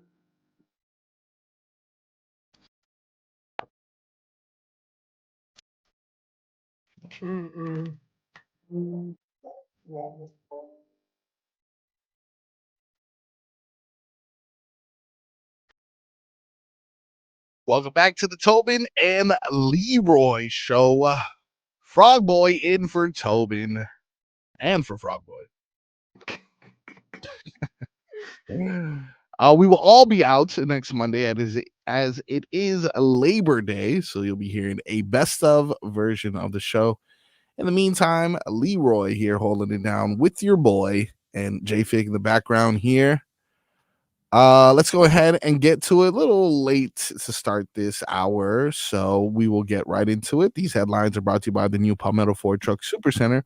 Why buy your truck at a car store? Palmetto Ford. We know trucks. We reported it earlier. Mike McDaniel signing an extension with the Miami Dolphins, making him the coach through 2028. No, that just means they're paying him through 2020. Correct. If he does not, like, I love the way everybody get all flipped out and oh my God, how could he come? Like, all right. He is right. If for some reason they are not, up to par these upcoming seasons, Leroy has made it very clear. Go ahead and remove themselves from that. Now, my question is that what is successful? Because as a fan, how you approach success or failure is different than an organization. Like, an organization has to take into account all the injuries. Fans do not. Yeah. Right? So I would say if they're healthy going into the end of the year and then have the same results, it better be a good reason. Right? Yeah, one that's not his. It has to be crazy. But nonetheless, I mean, because whatever he's done. See, I learned a long time ago, sports is crazy. Yep. Like, you could play the best game of your life and the other team could play better, and you can't explain it. And you just sit with your thumb in your mouth going, how the hell did this just happen? Right? Yeah, absolutely. And that doesn't necessarily mean that you're a failure. It means that the other team won. But as fans, you don't have to, I get if fans don't, see it that way. Yeah. It's hard. We've been on both sides of it in regards to sometimes it's just out of your control. But I think obviously what he's done in these past 2 seasons without winning a playoff game, clearly management deemed it was enough for him to earn that extension. So I don't think that their standards are as high as what the fan base may be, which is good. I don't want your standards are high. Yeah. I just think that when it gets down to it, you have, as an organization, you have to closely evaluate it. Yeah. More than a fan would have to. Well, I got another update on a person who secured the bag on the West Coast. Mike McDaniel's recent stopping grounds over there in San Francisco. Brandon Ayuk has decided that they are better together than they are apart. He agreed to a 4-year deal on Thursday evening worth up to $120 million, $76 million guaranteed per multiple reports. So he has decided to stay home in San Fran, further bolstering the 49ers' chance at exiting the NFC Championship again this year, victorious.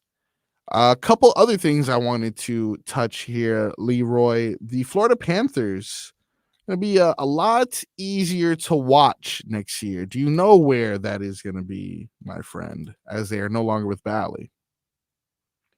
Aren't they on like Channel 39 or something? They are indeed. They are on Channel 39. That is going to be easily accessible in South Florida, WSFL TV. And if you're in West Palm, that is Channel 9. So that's definitely something that they had wanted to move away from. It seems everyone is moving away from the Bally system that they had utilized recently. No longer will you have to jump through these hoops or determine which Bally's it on. What I hated most was coming to the studio and thinking that I have the right Bally's on, and then the Tampa Bay Rays are yes, that's crazy. That's really one of the worst things that I had to deal with. But local broadcasts return But the national TV, this is the news that came out. We're still getting hated on, apparently. They'll get a lot of national exposure, but it won't be up until, I'll say, I believe it's 2 months. 4 more games are scheduled to be streamed only by ESPN. And we have 12 appearances on national TV. But being the champion, you think we'd have a little bit more. That's actually fewer than 13 other teams. Yeah, So, but a lot of that has to do with market too. well, okay, the Panthers, but I understand the market sucks, but whatever. We're the best. We're the winners, dude. And you saw that parade. We were there in rain. But it's all about them trying to make money and people watching the games. I get It's it. unacceptable that the champions don't make their first appearance on TNT until over 2 months into the season. It's unacceptable. Well, that's not the NHL. That's TNT. Turner bought a product, and they determine what product they want to show. Now, okay, if you're a player, look at the money that contract is, and then how big of a deal are you gonna make of it when it's gonna raise all your money? Makes sense. But Minnesota, Pittsburgh, Chicago, Philly, all these teams have more Chicago, Philly, Minnesota, and go figure. It's in hockey states. But they didn't make the playoffs. Okay. They forced Zion Williamson and the Pelicans on our TV. They forced Aaron Rodgers on our television. Oh yeah, that was a debacle. That's what I'm saying. They forced the Jets. But they can flex. Football can flex. Well, they need to flex and figure out how the hell we can get more national TV love. I mean, who's more entertaining than the Florida Panthers? I know we lost some entertaining pieces, but we still got a majority of our core together. What's up? What's good? I need to speak to Turner. Is that who you're telling me I need to speak to? Unacceptable, Leroy. We got a new documentary. I'm just saying you can't put that on the NHL. You're saying it's the TV. They bought a product. Well, someone's getting a nicely, I should say, meanly, if that's probably not a word, meanly worded letter from me, and I'm gonna put commas and exclamation points. They're gonna be pissed. Netflix announced yesterday, they released via tweet information that they will be releasing a documentary. It's going to be a docuseries talking about the controversial rise and fall of none other than Vince McMahon. It's set to debut on September 25th. The series, titled Mr. McMahon, will consist of 6 one-hour episodes. It's going to chronicle the rise and fall of Vince McMahon, the controversial businessman and co-founder of WWE, from his transformation of WWE from a small regional business into a global entertainment powerhouse, and all the way to the explosive sexual misconduct allegations. So, is that something that tickles your fancy, Leroy? No. No, you have no interest in that? Never, not a wrestling. Because it's not that. It's that fancy, not tickled. I don't care, about the rise and fall. We rise, we fall, right? That's just the nature of it. You deal with it. Like, you make mistakes, you do stupid stuff. And especially, I don't want to see the rise and fall of a guy who was always a showman. Wow. So he probably got too big for his britches. Thought he could be untouchable. There's guys out there who think you can't do nothing to me. I won't mention no names, but sure. Right. So, I don't care about that story. I would rather not be, you know what I mean? We got guys filled in jail with rich guys who thought that they could do whatever they want because they could get away with it or they wouldn't get in trouble. So I'm good.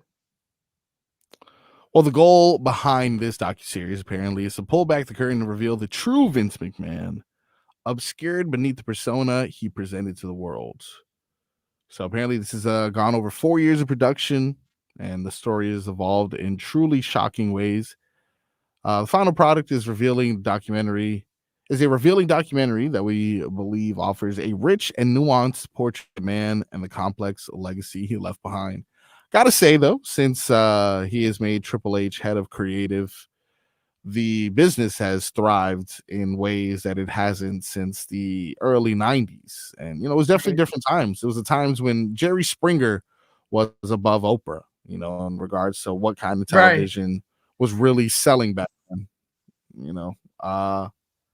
Tell you what, though, that's something that I'd be interested in watching. We got about 26 days or so until that releases on Netflix. And on this show specifically, you got about 2 to 6 minutes worth of commercials before we come back. We are going to give you, Leroy, I want your opinion on this list. Top 5 double dip returns. We will give you the top 5 Miami Dolphins that played for either the Gators or the Hurricanes in honor of their matchup this weekend. Cool. I like it. We got that and much more when we come back on the Tobin and Leroy Show.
matter your age, don't even matter your color. Your fellas, I forget about y'all. This is for everybody that like things. Just listen to what I'm saying.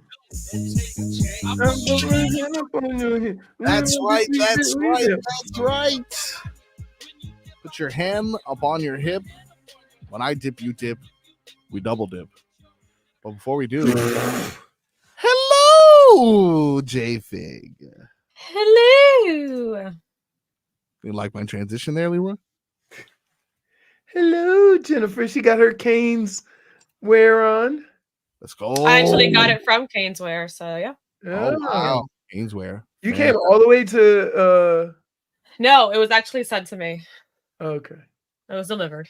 Okay, I got you. I was getting ready to say by the lovely people at Caneswear. How you coming down to our parts and don't even say I'd like a shirt. If I was by your area, I would go. Yeah. Like when I'm on my way to the Keys, I'll always stop by and say hi. Honestly, you do have to pass me to get there, so I get it. I get that. All right, celebrating the Canes as J-Fig and I are with our attire today. We have the Canes versus the Gators rivalry being renewed this weekend, 3:30 p.m., which means what better way to celebrate them than with their very own double dip list. Can I name some? How many? Because then you may get all the people that I list. But this is off the top of my head, so I just have a couple. All right. Who you got? Now it's not. Well, no, you go. Okay. It's the guys I mentioned might have not worked out. All right. So I'm going to start with my honorable mentions. Okay. My honorable mentions begin with Calais Campbell. Calais Campbell gets honorable mention because he hasn't done anything yet. But man, I love his voice. Oh, and he's played a majority of his career outside of, so he's honorable mention. You just mentioned him, but he hasn't done nothing. I thought you said best players. Yeah, I did, but he's my boy. Honorable mention. He has not played one play Miami football. I'm already. What, dude? It's honorable. It's a mention. Just a mention. Easy. Honorable mention was like he couldn't crack the top 5 because they were really good. Not just mentioning his name is not honorable mention. All right. Being honest, he is at the bottom of my honorable mention list. Not sure if he's cracking the top 9. But another honorable mention I have here, Jalen Phillips. Another person who he's done good. He's done good for sure. And I think when it's all said and done, he will easily be on there. And he's beating science, like J-Fig said. So, but unfortunately, we still got to wait and see. Maybe we'll have an opportunity. Dates House is Brock Berlin. That's a different list, buddy. That's a different list we're talking about. Different list we're doing here. Hey, keep your list to yourself. Yeah, absolutely. It's not making the list is the top Hurricanes and Gators to play for the Miami Dolphins. Okay. Continuing on with the honorable mentions, I'm going to put this one, Lewis Oliver. Yep. Lewis Oliver, pretty solid career. He played about 9 seasons with the Miami Dolphins. I played against Lewis Oliver. Big solid. Boy. Yeah. Big boy playing safety. Absolutely. Big hitter. Big hitter for sure. Definitely do remember that. Solid reference, but unfortunately, he couldn't crack the top 5. The final on the list, Channing Crowder. Channing Crowder, our boy Channing. Fortunately, had a great serviceable career. Cut short by injury, according to this. Wait. Why you said serviceable? Serviceable career indeed. I love how that's like the one thing he noticed. Yep. Serviceable career. Like this article mentioned, career cut short by injuries. I mean, you've seen the man walk around. I call him old knock me. But unfortunately didn't crack this top list, no matter how many heads he may have cracked in his NFL career. Time now to get to number 5. Number 5 is going to go to Olivier Vernon. Okay. Olivier Vernon. Is he still in New York? No, I think he's retired by now. Okay. Yeah. Fun fact, saw him in Colombia one time. Olivier Vernon, just walking through the streets. No one bothering him, of course, because who would recognize Kane's legend? OV. Let's see. Former, he's no longer in the league for sure. Former defensive end, outside line. Yeah, remember he carried that big contract in New York. Yeah, and then he also actually apparently played some time with Cleveland. You remember him in Cleveland? I remember that. Yeah, it was 2020 apparently. But yeah, no longer in the league. Solid career. Had a good Miami Dolphins stint as well. Number 4, I got Vernon Carey. Vernon Carey, offensive lineman, drafted in 2004 with the 19th pick. Vernon Carey, if I had to describe him in 3 words, it's a giant. Yeah, another big boy. Pretty much it's a giant. Huge human being. Continuing on with the list. Number 3, Lamar Miller. Got Lamar Miller on there, Leroy. Got Lamar Miller at number 3. I think my boy Lamar Miller was slept on. I'm not going to lie to you. I think he was slept on. Not a fan of that one? No, I'm like, do you want to hear Olivier Vernon? Yeah, I feel like Olivier Vernon kind of used us and abused us. I'm not going to lie to you. I feel like he got his big, he had a couple good seasons and then was like, all right, well, I'm out of here. Pay him. Huh? That's not his fault. No, I mean, it's not, but I felt used and abused. Like when he went to the Giants, did you think like, oh, this is why the Giants signed him? Or did he kind of just fizzle out a little bit?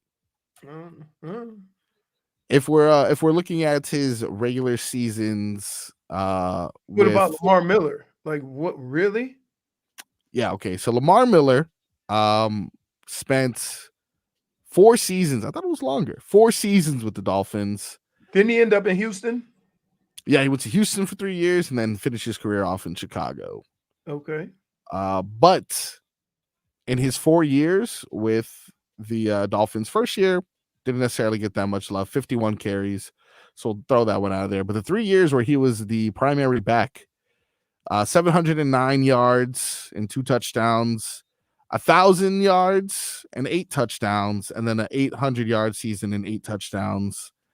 And the year that he had 709, he had 275 receiving. So essentially 3 years in a row with over 1,000 total yards and 8 touchdowns back to back.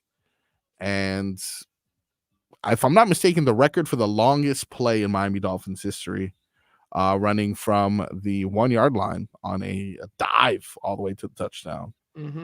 Speed, definitely one of the first speed. It's your infatuation with speed while not being speedy is amazing. No, it's not me. It's not me. It's it was Mike McDaniel. He loves speed. That's not me. But see, Dade South says you can tell when Marcos started watching the Dolphins. Way too much praise for players like Tannehill and Lamar Miller. You guys just aren't respecting these players enough. But I won't allow that to cloud my judgment, as you'll see with these next 2 answers. Well, one of them. Number 2, Mike Pouncey. Mike Pouncey, a famous Gator, of course. Yeah. Arguably the best offensive lineman in Miami Dolphins history. No, we have Jake Long. Why? Because you got Hall of Famers that play on the offensive line. Miami Dolphins, best offensive lineman ever. You have Hall of Famers, dude. Oh, Larry Little? No, he wasn't on the Dolphins. Was he on the Dolphins? Yes. Dude, Larry Little was pretty good. Okay, all right. So maybe not the best. Like not the best center. Larry Little wasn't Larry Little center? I hope not. I'm looking to see what position. Was it guard? Guard. Okay. And then we got Keith Sims. That's another good one. Keith Sims is a monster. All right, but if we put together like a offensive line, then we also had can't forget Armstead. We had Armstead. Don't forget what's the weed smoker, the gas mask. Oh, Tunsil. Tunsil. He wasn't here that long. There was who was that guy that we had? He wasn't here long. He got you 3 first rounders. Oh, that's good. That is good. That was really good. Yeah, man. What like Jake Brandon Long? Albert? That's the name I was waiting on. Albert, Jake Long. Jake Long was really good. What's crazy is how the hell do we have all these names that we can name, but we're always like that offensive line? I don't know. I felt like I've like for quite some time. That's just a listen. Everything works in conjunction. South says Brian McKinney is better than Pouncey. Hey. Yeah, but Brian McKinney, he didn't play for the Dolphins. Yeah, he did, didn't he? No, played for the Vikings. Oh, okay. He was a Cane, though. Yeah, we talking about just play for the Dolphins. Yeah. Okay. Who's number one? Picking up his own list. Who's number? So that's we on number two. Number two. I have is Mike Pouncey, the number one Miami Dolphin to play for either the Gators or the Hurricanes. You want to take any guesses? Oh, okay, go. Yeah, go ahead, go. Want to take any guesses? Nat Moore. Got to be Nat Moore. Nat Moore is the number one player to ever play for the Florida Gators or the Miami Hurricanes and the Miami Dolphins. Also went to Edison down here and carved out an amazing career with the Miami Dolphins post-playing days. Played 13 seasons during the 70s and 80s, caught passes from the Dolphins. Best Nat Moore easily top of the list. Was there any question in your mind? Is there anyone who I left off the list in your opinion? Where did Ingram go to school down here? Florida? Melvin Ingram? Mark. Okay. Mark Ingram, did he go to, I don't think so, but did he even play for the Dolphins? Mark Ingram? Yeah. Mark Ingram's dad. Senior. The first? Yeah. Oh man. What are you doing, dude? Dude, you are really making a list that don't know nothing about Miami football. Oh, you want me to remember Mark Ingram Sr., dude? Come on. Although born in August. Marcos, you didn't do your research. Just none. It. You just came up with some names. Oh, he played one season with the Dolphins. Oh, is he? Okay. One season. I demand an apology from both of you. Somebody said McKinney did play with the Dolphins. Steven. All right. Well, what does stunt Steven know? Brian McKinney, Dolphins. They says to check your IG, frog boy. Yeah, my phone just died. Was it at the end of his career though? Who, you said the best Dolphins. The Yeah, best Dolphins. He wasn't the best Dolphin by the time he got here. Yeah, it was at the end of his career. 2013, he was a Dolphin. So get out of here. Everyone's trying to judge my list. No, I'm not trying to. Get out of here. I'm trying to wait. Yeah. I'm just trying to stop you from making an ass out yourself by calling Mike Pouncey the best offensive lineman to ever do it. You got Hall of Famers. You got Dolphins Hall of Famers. Yeah. That would say otherwise. Best so center. I was just trying to stop you from doing that. Yeah. So far, though, my list seems bulletproof based off of all these phonies trying to bring me down. Yeah. What kind of bullets you using? Well, it's them. You know, I got paintballs. No, it's them. Hey, you can do whatever. I got that Teflon. I saw a comedian say, you know, you're a redneck where you never got to come inside. You drank hose water, and some kind of way you got hit with one of them lawn darts or a BB gun. Yeah, for sure. Got to test it out. First, you try it on. Like, I mean, it's wait. Can I just say this? Yep. Is lawn darts the most dangerous thing out there that kids was playing? I don't know. I mean that BB gun went through a stop sign, so that's pretty good too. No, but lawn darts, dude. See. Lawn darts. They don't even make them no more because they're so dangerous. What was the goal of lawn darts? I don't know. We used to just throw them in the air and then just hope not to get stabbed. We used to throw them in the air and hold hands, and the last one staying there won. I don't know what the name of the lawn dart game was, but or died. That's another. Yeah, apparently you're supposed to throw them in the air and like have circles on the ground, and like we made our own circle. You were the circle of kids.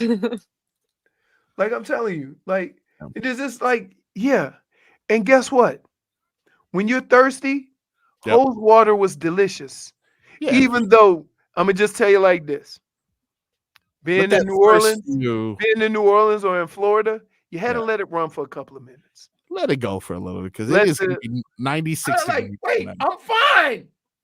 Listen, all you bougie ass kids, they got to drink the Evian and the tap. Like I used to just look when it was hot, get that hose and just like drink the hose water. I was good. You were good. My list was good. Just a bunch of good things going on. Your list, you're here. Bulletproof list. Can I just say this? Matt Moore was number one. You passed.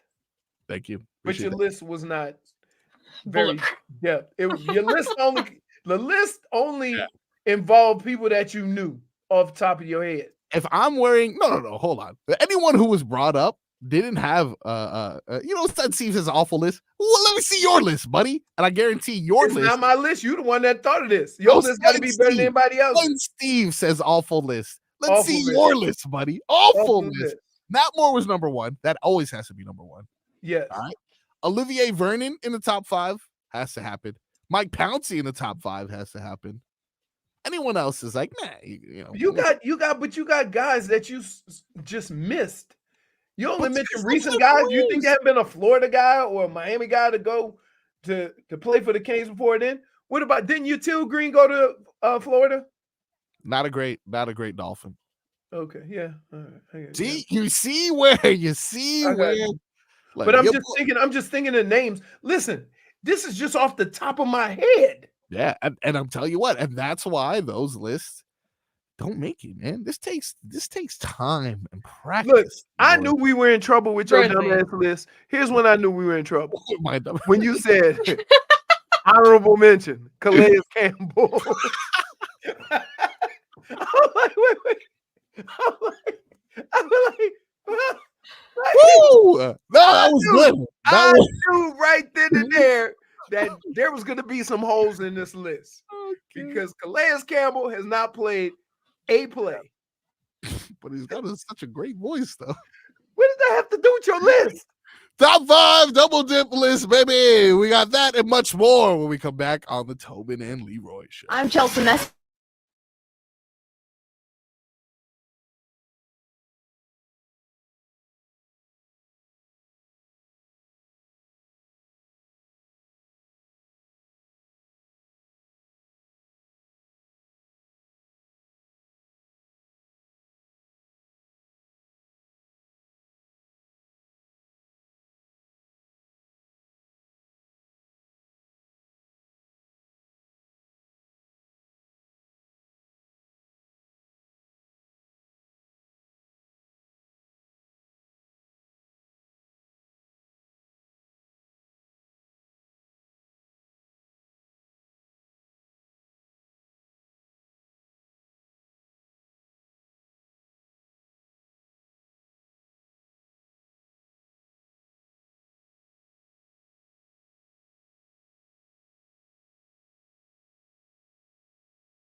Welcome back to the Tobin and Leroy show. Live. 560 WQAM. Miami 560 WQAM. What's that? I'm on the wrong one. We are hours away from, actually a little bit more than, I was going to say 24 hours away. We are 26 hours away from Canes and Gators. Where are you going to be watching the game? So we discussed it yesterday. Oh, you're going to go in early? I don't know. I don't know yet still, because one thing I hate more than missing the game visually, because, I'm going to be able to listen to it or, kind of catch it in between, maybe on my phone, is getting to work early for no damn reason. Like that's I know. That is a bit of a, because if you're not the only one there, somebody gonna ask you to do something. Yeah, it is unfortunately not gonna be like I'm gonna be able to kick my feet up and enjoy a meal. It's gonna be like, hey, while you're here, is it possible if? And I'm like, oh yeah, sure, no problem. So I think I may go early, but I think I may wait till halftime, or like as halftime approaches. That's when I have an opportunity to go. I know you personally will be cleaning your grill at that time for Monday's festivities. Mm-hmm. J-Fig, do you have any watching arrangements for the game? As of right now, no. I'm kind of the wait till the last minute type of person. All right. See what plans hit you by any chance? Pretty much, yeah. That's fair. One of your friends or your cousin or something gonna call you up and say, "Hey, let's go watch the game over here." All right. Yeah. Most of the time, yes, my cousins are the ones calling me for sure. Yeah. I would rather a house though. Like a house is where I'd want to watch this. See, I don't want to go to a bar. Let me give you the downfall to that, and let me tell you why I was gonna be outside. All right.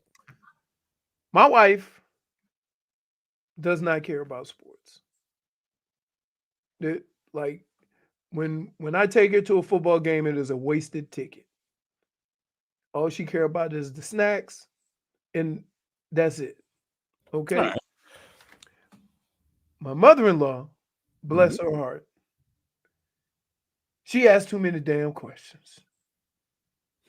Like she'll sit down and say, she'll come and sit by me. What's the score? I said, well, all right. How did they get there? How did they look? What quarter is it? I'm like, are you just look at the scoreboard? Right. All of a sudden I became ESPN. Let's go to Leroy's house, get an update on today's game. Right? Yeah. My dad used to do I just sit back. I don't make comments. I don't scream at the TV. I just watch the game, right? I have my little tasty, my snacks, my tasty treats, or whatever I might have, a little drink or something. And I'm just sitting there watching. At hand. Yeah. And so everybody that walked by to go, you ain't even watching it. Say, no, why? Because I ain't acting a damn fool. So now what I do is I go outside because it done rained so much. My whole patio looks like a horse track because the dogs run through the mud and they do like human water slide. They run like it's the worst, right? They chase each other around. Take advantage. They run around. Sure. And keep in mind, Luna's white. She comes in just black and she plays in, and then she goes, "Hold up, I got it. I'm just run through the sprinkler." Oh God. So does that work? Run through the sprinkler. No, yeah, no, because then she's still wet. Right.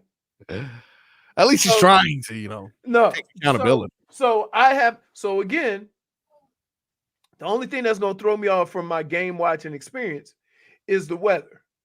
Yeah. Because I'm gonna be outside. I can put my headphones on if you know what I mean. So hear the game. But I'm like, what? Like, or my daughter, she don't care either. Hey, you hungry? I'm feeling like a little something. I'm saying, got everything covered. Get out. Right? Like, it's like the only person very interactive. The only person that gets it is when Fonz is watching the game. He'll come, he'll grab a wing and sit down. No words. Yeah. He may ask you, you got any more of those drinks? Other refrigerator. That's it. That's it. And that's the only acceptable. He knows where the score is on the TV. He knows where everything is located. Yeah. Right? So, yeah, man. So that's why I'm going to be dehydrated and exhausted from watching the Canes game, not because of the energy I put in the game, but to try to avoid folks so I can watch the game. That's fair. And at first, I got to go get prepared, too. I got to get one of them things, one of them little picks that dig out the grass in the cracks of your... Yeah. Yeah. Home Depot's not too far from you, right? No, I got a couple. Yeah, perfect. Home Depot, Lowe's. How we feel about that? Lowe's... I feel like it depends for different... It's like, here's the thing. What you're buying. Does it give you the feeling the difference between Walmart and Target? Yes, but I will say... I'm going to tell you what. I have never gone into a Home Depot and walked around 30 minutes before I saw somebody that could actually answer the damn question I need answered. That's not my area. Stand right here. I'll call somebody over. I'm like, aren't you wearing an orange shirt? Not my department. I don't know that. You don't have not my department on your shirt. You're just wearing a Home Depot shirt. Why can't I ask you? Yeah, it is frustrating.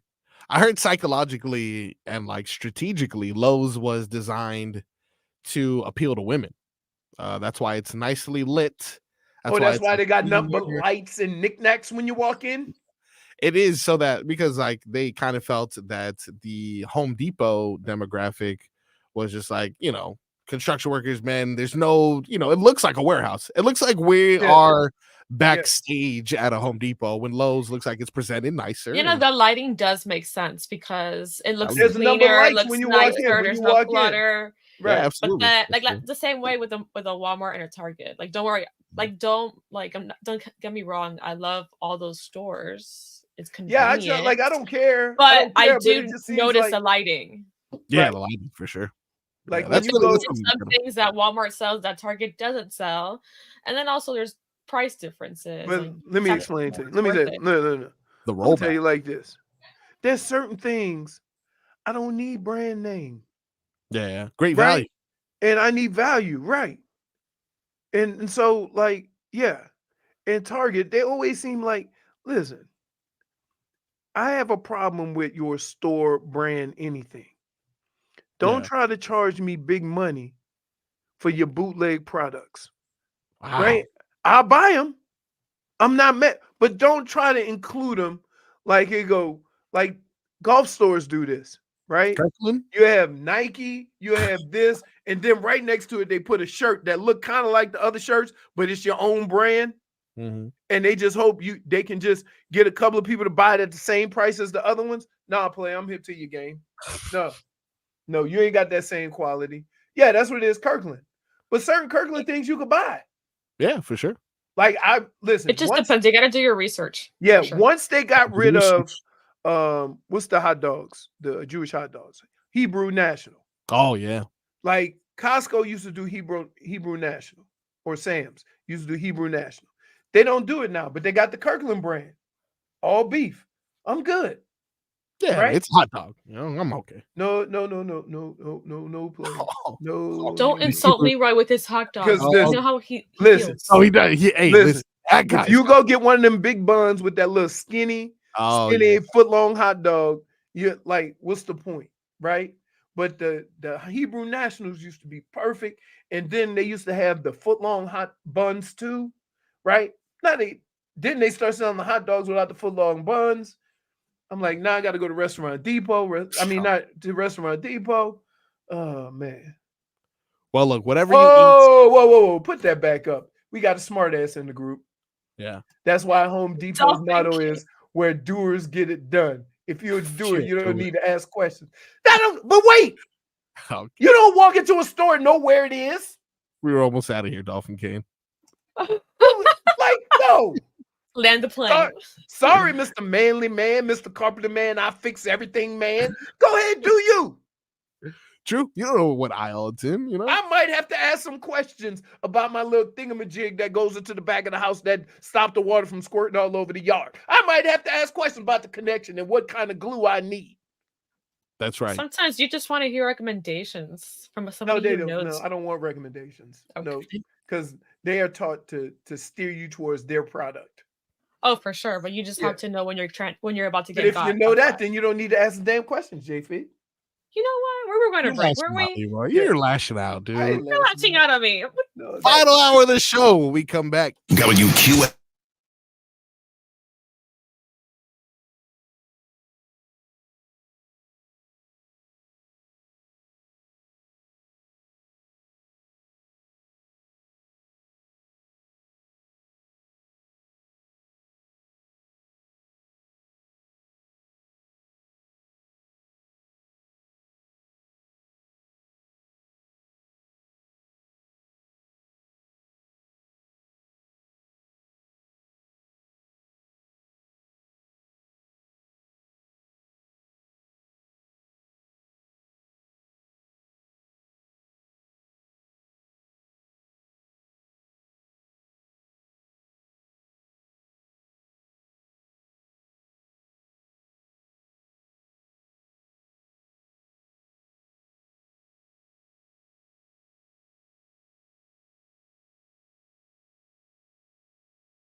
Welcome back into Tobin and Leroy. Live right here, a day before the Canes take on the Gators. A huge game with huge implications on whether or not the Canes are back. We're back from break, which means it's time for us to give you our headlines. These headlines are brought to you by the new Palmetto Ford Truck Supercenter. Why buy your truck at a car store? Palmetto Ford. We know trucks. I have to remind you guys that it is your opportunity to join the WQAM on-air staff at Smoke on the Water in Weston for Whiskey, Stars, and Cigars on Wednesday, September 25th, presented by Edmore Sawgrass Auto Mall. Enjoying a fine whiskey, a good cigar, and Dolphins, Canes, Heat, and Panthers conversation with the WQAM staff. It's free to attend, but you need to RSVP at WQAM.com. That's going to get you an invite in and a complimentary cigar. Must be over 21. Drink responsibly. Talk sports with the WQAM on-air staff at Whiskey, Stars, and Cigars, Wednesday, September 25th at Smoke on the Water in Weston, presented by Edmore Sawgrass Auto Mall, sponsored by the injury law firm Cohen and Judah. Whiskey, gotta love it. The most versatile alcohol, in my opinion. That is because not only can you make delicious drinks like a whiskey ginger or a whiskey ginger. Yeah, whiskey and some ginger ale. The most versatile. I forgot that. The most versatile liquor would have to be vodka, right? No, and I'm gonna tell you why. Because you can make all these mixed drinks with vodka that are delicious, but I don't know a lot of people who are just putting vodka on ice and just like, let me get the vodka on ice. Unless you're Russian. But I can take some whiskey, just put it on ice, baby. I used to drink vodka straight up. Yeah, I think we all I don't know why I did that. Were you, by any chance, allegedly in high school or potentially in college at that time? No, I was in college. Okay, great. So yeah, that you was just so wait, you was just drinking. Yeah, whatever was available at that time. With purpose. I know what I won't drink. So with Tobin? Tequila. With purpose, I said. Okay. I like tequila as well. Tequila is another one that I like.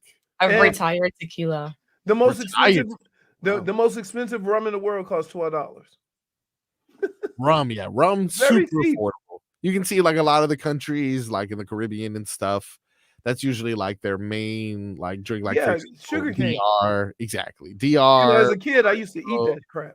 Just chew on it. There's a lot of sugar cane in Louisiana. Yeah. Yeah, so that's weird. Like, but here's what you can't drink a lot of rum. That'll really get you sick because it's so much sugar. Yeah, a lot of those sweet drinks I try to avoid. I used to love them, but I used to love them too. And then now I can take one, like I'll take one drink and then I wake up with a headache the next morning. And it's not because I was drunk or anything. It's the because sugar. of all that sugar. For sure. Yeah. We're getting old, J-Fig. We're getting old, unfortunately. No, now she just drinks whiskey. Whiskey, like when I go somewhere and I'm just like, let me get, whatever whiskey on the rocks. And they're like, do you want Coke? Do you want Sprite? I'm just like, I can't, but guess what? Yeah. Lemonade is good too on it. I can't drink.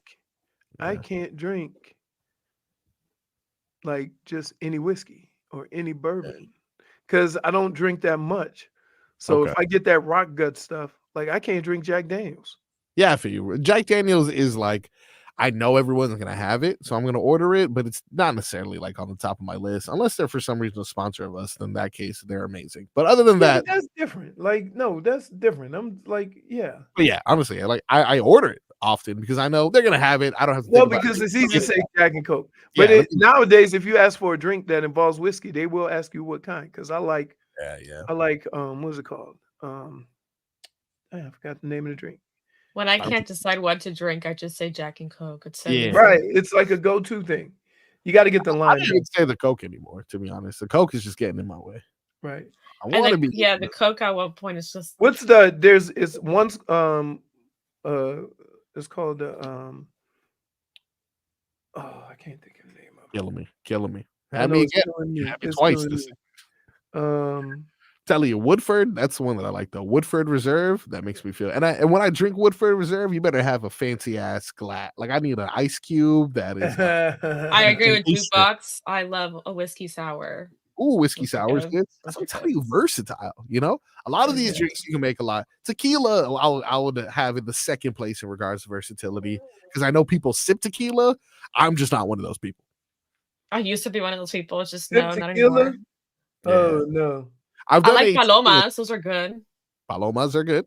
Yeah. Oh, it's not an old fashioned, but it Tequila is sunrise, good. no. Ooh, old fashioned. Tequila I sunrise is like good. old fashioned.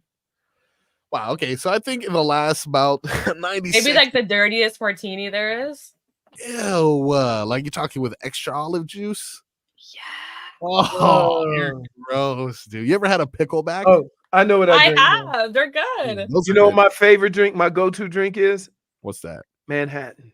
Manhattan. Okay. That's right. Because some Jay people get Pinkle's old gonna- fashioned. It's almost the same thing. That's why. I think was gonna say Hennessy, and I thought that was disrespectful. I didn't say that. That was you because you love drinking So, that. so Okay. think about this. I remember. So years ago, I was in Vegas. Yeah. And I was playing blackjack. Mm-hmm. And this lady came and sat down with like 250,000 in front of her. And I was playing like $25, $50 a hand, and she was paying $5,000 a hand. Oof. And then she got a drink. And she goes, "You want one?" I'm like, "Sure." Right? Start drinking it, start chatting with the lady. She was an actress. I had no idea who she was. Still don't know to this day. I forgot her name. Oh But no. she was like big time. I mean, look, she's rolling with $5,000. But she wasn't no spring chicken. Yeah, I feel that. That's Yeah. right. Betty White. No. Is that everybody's go-to old actress? Is there any other ones? I don't know. If It's there's pretty any. recognizable. Mark. Yeah, Betty White. Yeah, you should. Leroy, you didn't recognize Betty White? That's crazy. I mean, think about Steven mentioned mules. Mules are good. No, I no like drinks Irish with milk. mules. Milk. I like Irish mules. No, it's there's not milk. milk. It's It's not milk. milk. Oh, It's not no milk. Wait, doesn't No. an Irish mule have cream? No. Irish. An Irish mule is whiskey with With what? Oh, yeah, that's what it is. it's like a ginger Moscow. beer, right? Yeah, whatever. Mhm. Irish mule. Let's find out what it is right now because I agree. I don't There's like the regular ones, and then there's the Irish ones. But I prefer that is Irish. Because the Jameson. only time I drink, what's that? That milk, that Bailey's. I don't like Bailey's. The only And you know time I I drink Bailey's is when I don't have creamer to put in my coffee. When I had I worked at a burger and beer joint back when it was open in Pembroke Pines. They That used to have explains a lot. no. I was no. I will not accept the charge. No, don't do that. They had adult milkshakes. I would never, bro. I don't want my I don't want alcohol. my liquor with milk. Exactly. I don't like the rum Yeah, cakes, for example. I don't like rum cake. You don't like rum cake? Nah, because I I'm feel like it depends which one that's acceptable. Rum cake is delicious. But am I trying to get Until drunk? they put those little jujubes in them. When you put the little jujubes in the rum cake, you know what I'm talking about. There is some jujubes in the rum cake. Yeah, I don't want it without that. It's like a soft pearl. You know what that is? Look, rum cake is black people fruit cake. Because yeah, well, I mean, only way better than intangibles fruitcake. only intangibles eat fruitcake. Yeah. And Although, why man, does everybody? And you ever notice why are we gifting fruitcakes to everybody? Everybody bring over a fruitcake if you have a party or something at your Wait, house. didn't we try that? Or did Yes. I try to We forget tried it it. with It was drama? disgusting. it was That's- disgusting. That's Except for one of the Glenn. biggest fights I ever got in with Rebecca. Glenn loved it. Like I almost had to really. We were like, she was in the store. She goes, "Ooh, Daddy, I want, the gummies." I'm like, "Those aren't gummies. I want the gummies." I'm like, "We're going out 12 or whatever. You can get a big old bag of gummies. I want those gummies." I said, "I try ought to to make buy it them look and make you cute. eat them." Yeah. Right? Did she eat it though? No, hell no, I didn't get it. Like, course come on, dude. It's gross. Really? That's gross. They don't even have. I said they're not sweet. Yeah. I said I ought to buy them and make you eat them all, but then your mama gonna get mad at me for trying to make a point. All right. As we mentioned, the Canes will be taking on the Gators tomorrow. And you know what that is? That's going to be a bunch of college athletes who are also students, which is the only way I can connect our next segment. Are you smarter than a fifth grader? Drink responsibly. Drink responsibly. Hey, shouldn't there be an age limit? Because it's been 46 years since I've been in this fifth grade. Am I supposed to remember all that? Are you smarter than a freshman? How about that? Are you smarter than a freshman? No. My daughter comes home and starts talking about stuff, and I'm like, I'm not gonna keep my mouth shut because she's gonna think I'm dumb as a box of rocks. Well, that's why I went to fifth grade, because I was like, there's no way I'm going to start putting out trigonometry here. But I can tell you which planet is the third from the sun, and then be like, all right, that's cool. I can do that one. That's Only cool. because it was a TV show. Yeah, that's it. Really. Rock. Student athletes, we're going to put you to the test, Leroy and J Fig. When we come back, are you smarter than a fifth grader? WQ.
welcome on into Are You Smarter Than a Collegiate Student Athlete?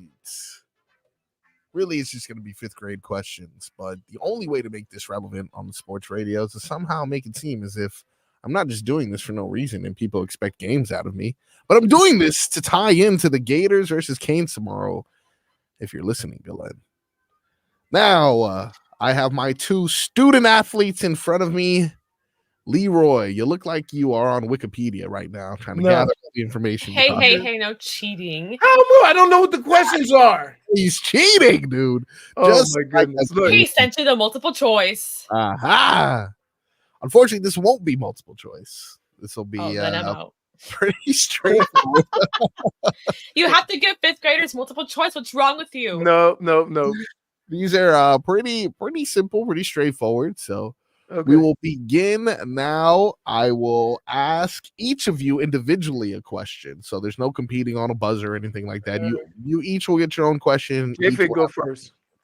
Ladies No, you go first. Let me get a rock, paper, scissors, shoot. Is that possible? Athletes go first. No, ladies first. Athletes, it's A's for athletes. No. A goes first in the alphabet. No. I'm a gentleman. Rock, paper, scissors? You guys fine. I'll go first, but let it be known I was trying to be gentlemanly. Try to be gentlemanly. You just want me to be dumb as hell first. That's because I will be first. No. All right. I know exactly what you're thinking because I was thinking the same damn thing. Here is your question. Question number one for Leroy. Are you smarter than a fifth grader? What is the process of water turning into vapor?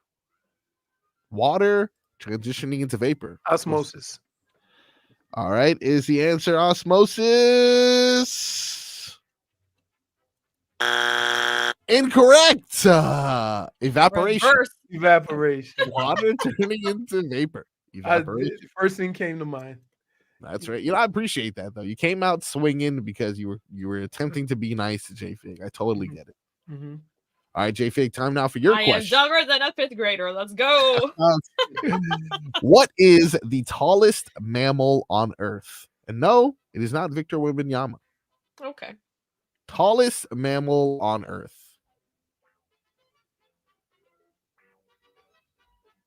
Mammal. Yeah, it's rough. I mean, no. Like, how can you not? Oh, no. A giraffe is a giraffe a mammal? I don't know. I will say, yeah, 5. First of all, you 4, asking that question makes you dumb as hell. I know. 2, 1. What is your answer? Giraffe. And let's see the correct answer. Tallest mammal on Earth. Giraffe. Yeah. Oh my God. No, you can't get credit for that. When you had that, you had to ask if a giraffe was a mammal. I didn't know the answer. I just spit something out. I mean, obviously, tallest animal I can think of is a giraffe, but I don't know.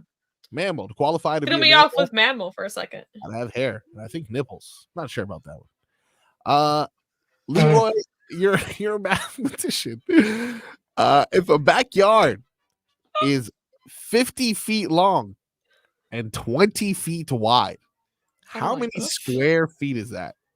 Isn't that 1,000 square feet? The correct answer is 1,000 square feet. J-Vig, did you know that? Mathematician. Pretty good. I don't do quick math, sorry. That was very quick. I wouldn't have gotten that quick. I probably would have said like 100 or something like that.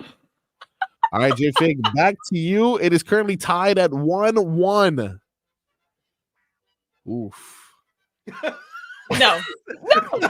Ask it. You better ask it. No.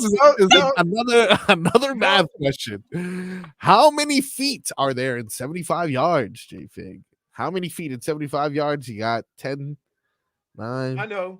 8, 7. You can give it to Leroy. He's smart. No, I'm not giving it to Leroy. This is your opportunity. Leroy trying to steal. Pass. 225.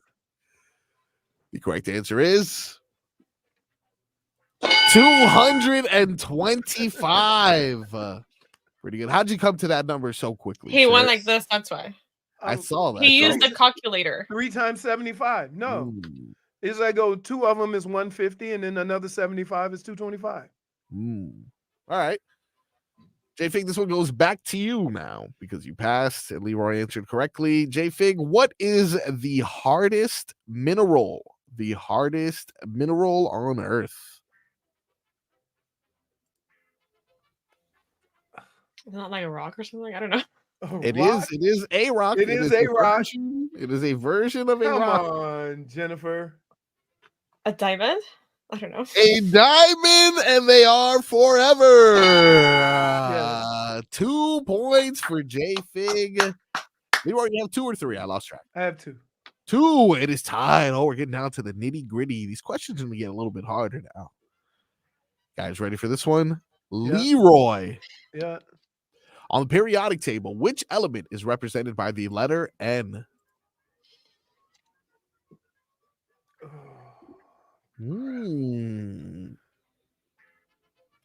Isn't N? Hold on. I don't know. By the letter M. I was You said M or N? N as in Nancy. Yes. Oh, okay. I'm gonna just go out on a limb and say gold, but I know it's not. All right, that's fair. J-Fig, do you want to give it a shot potentially? Or nickel. Watch out with that one. I know. Nitrogen. Oh, it is nitrogen. The correct answer is nitrogen. Yes. Did you look it up, you cheater? Oh, she looked up. No, did it? Oh, she looked at the chat. Oh, that's right. She's looking at the chat. We can't see it. Oh my God. No, I cannot believe you cheat. I was looking at science. Wow. I cannot. Hold on. I like Jennifer, first place in science. You definitely looked at the chat. Did not. Oh my goodness. Oh, oh my goodness. That's so. J-Fig, this is now you are up 3-2. No, she can't go. I get it. Fine. She cheated. Leroy. Oh, that's right. You got it right. Did cheat. Leroy, this is on you. What is the plural form of the word deer? Say that again?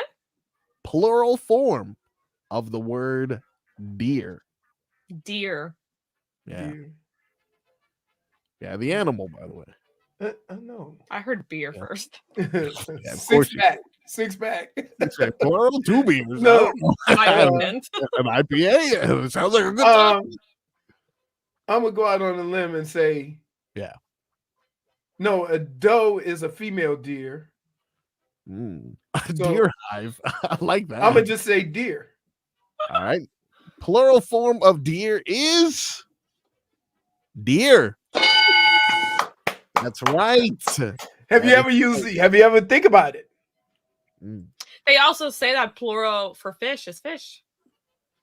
Wow. Unless you're in the 5th grade and you say fish. Unless it's different types of fish, it's just fish.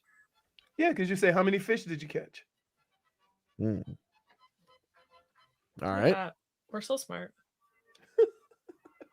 All right. I had mentioned this entire time that this is inspired by the student athletes that will take the field tomorrow for Canes versus Gators. So why not some Canes and Gators questions to end this 5th Are You Smarter Than a 5th Grader game show? You guys ready for that? Sure. They didn't teach that in school. Sure, go. I'm gonna get some 5th grade version of these, and this is wildlife. This may benefit you. We're gonna start off with a Gator question. Leroy, this one is for you, but J-Fig, be ready to steal. Alligators can replace lost teeth and may use up to how many teeth in their lifetime? I will give you a multiple choice. Can I ask Mike White? Can you ask Mike? Derek White. That's like, you can't ask Mike White. He's in Buffalo now. Derek White. Yeah, you can ask him. You can ask Channing. You can ask whoever you like in regards to he went through 12 teeth last month. Gators, much like Channing Crowder, can replace lost teeth and may use up to blank amount of teeth in their lifetime. Is it 300? Is it 3,000? Or is it 1,000? I'm gonna say, how long do gators live? What? Yeah. They're basically dinosaurs. How old is I'm Channing? gonna say, How old is Channing? I'm gonna say, Gators' lifespan ranges 30 to 50 years. Yeah. Channing. I'm gonna say 1,000. All right. So the correct answer is 3,000. Get the hell out of here. Oh, 3,000 teeth. And white folks still putting their mouth in their head. They're like, just what do y'all do? Putting their head in their mouth. oh. Well, if you think about it, like sharks have 3 layers, so yeah, it's a lot. a lot of teeth. So does Derek White. He got his fix. He's an Olympian now. Yeah. All right, Jay Fig. No comment. He answered the question about the hurricane. I'm sorry, about the gator. I'm going to ask you a question about the hurricanes. All right. Mhm. Now, in order for a tropical storm to be deemed a category 1, their speeds must reach blank. All right. I know. You know, I'm a weather guy. Now, You is know the what? answer- Yeah. Why did you ask him the animal You question? didn't know the teeth question. Okay. I know about sharks. I could have based it on that. Well, guys, How that's many exactly why I didn't shark ask teeth do you. they go through? I go through a Shark lot, teeth? actually. Do you not see how much they wash up on shore? How many shark teeth do they go through in a lifetime? Sharks go over tens of thousands of teeth in their lifetime. Wow. May shed over 30,000. Great Yeah. whites go over 20,000. Crazy. But that's not the question here, Leroy. I already know it. Why it's not your question. Right now, know. you're in a I'm potential preparing to steal. J Fig category. Don't look at the Don't twitch. work. She's Look looking at the you. Twitch. Like, geez. I see them big old eyeballs just All right, I'm rolling. switching. No, I'm switching it now. I'm switching it. It's the same question, but instead of category 1, it is category 5. In order for something to be considered a category 5, J Fig, they have to reach this speed. Now, is it 125 miles per hour, 150 miles per hour, or 175 miles per hour? Which of these does it need to reach in order to be considered a category 5? 125 miles per hour, 150 miles per hour, or 175 miles per hour? I'll say 175. All right. Drum roll. The Even correct though I want to answer say is 150. Oh no, the correct answer is 150. 150. Should have gone with my gut because my gut said 150. All right, the last question for both of you guys to determine who is the champion. When a hurricane reaches a city, No, ask an animal question, okay? What we have the is- weatherplex right there. this is a combination of both. When a hurricane enters a city, what is the last animal to leave? The last animal to evacuate. The humans. Humans. Ooh. No, they leave very early. I see a lot of people leave as soon as they. The correct answer is an Not ibis. Hispanics. Ibis. Not Hispanics, no, they will party. They actually don't leave. The That's ibis. Because they can make themselves skinny and just go. the ibis is the correct answer. Both of you guys got it wrong. No, we Both got you it guys correct. are. We got it correct. We based it on Miami. Yeah, people don't leave. People don't I leave, don't- okay? The And snow. you see 'em. And guess what? Can I just say this?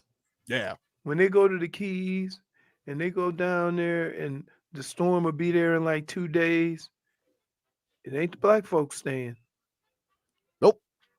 So We you out. do admit. You do admit though. They Well, leave. They leave. Yeah. The ibis stays, and it's like, nah, I'll leave now. I'll go now. So there you I guys should have have it. said humans because Jim Cantori. Jim Cantor. Yeah, he goes. Yeah. The Well- ibis will leave first if I'm nearby. If the hurricane's name is Jennifer. All right, we're gonna determine who or what is dead to us That's a when we come point. back.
You're dead to me.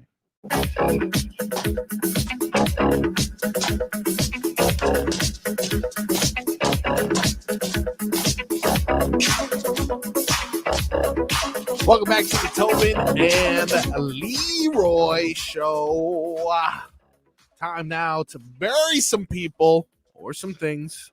Find out who or what is dead to us. You're dead to me. All right, Leroy, what you got? So, football's getting ready to kick off. Yeah. And I look forward to seeing the whole season, how things play out, how teams grow, or whatever. And the people who are dead to me are the people who deem the season over after one bad series. You know who I'm talking about. You're dead to me. Everybody got that friend. Soon as somebody throw a pick or soon as somebody score on your team, I know it. This Same old Dolphins. Same old Dolphins. Same old Canes. It's going to happen again. Hey, man. Yeah. It's the reason why they play all these damn games. Be a little patient with your team. Right? Let's let it play out for at least a couple of months before you go, woe is me, and have a pity party about your South Florida teams. Because we're going to come in on Monday, and if it wasn't what everybody thought it would be, or if they barely win, right, we're going to hear the complaints. Relax. It's a long season. So let's just prepare for a long, hopefully prosperous season by all our teams down here, and let's ride the wave. Let's be excited about football being back. Let's be excited about being able to have a couple of cold ones and watch football all damn day. Yeah. You're dead to me. Figgy, who or what is dead to you? Besides birds. Besides birds. Birds. More birds.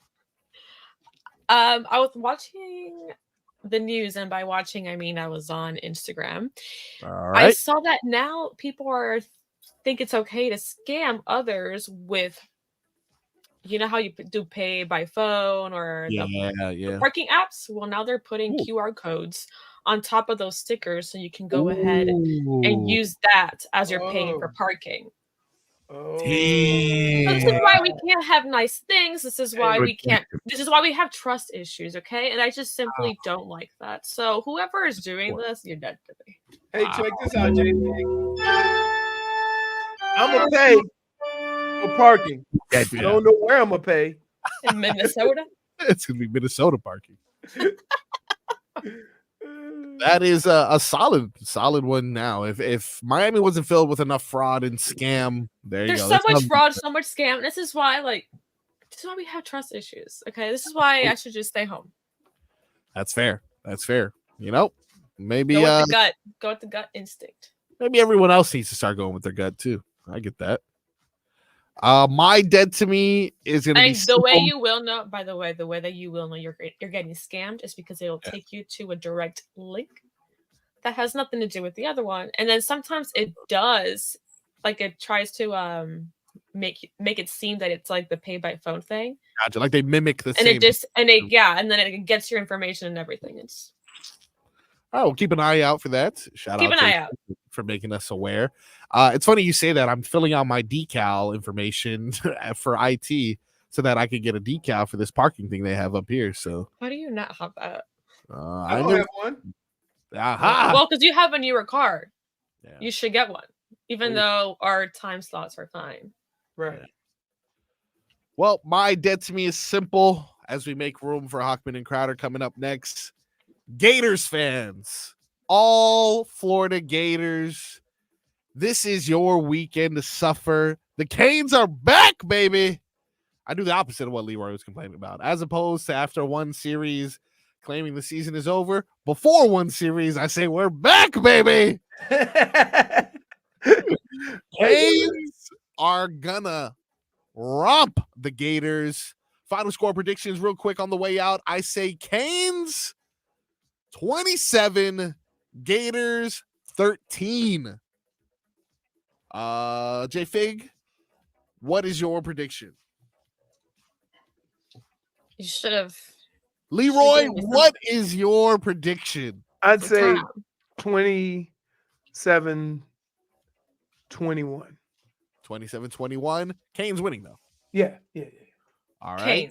Canes. That's her prediction.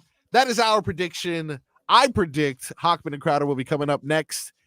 Tomorrow, coverage begins here, 1:30 p.m. Canes, Gators. Let's go, Canes. Let's go, football.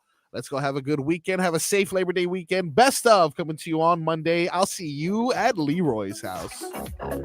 Hope you mother have a good day.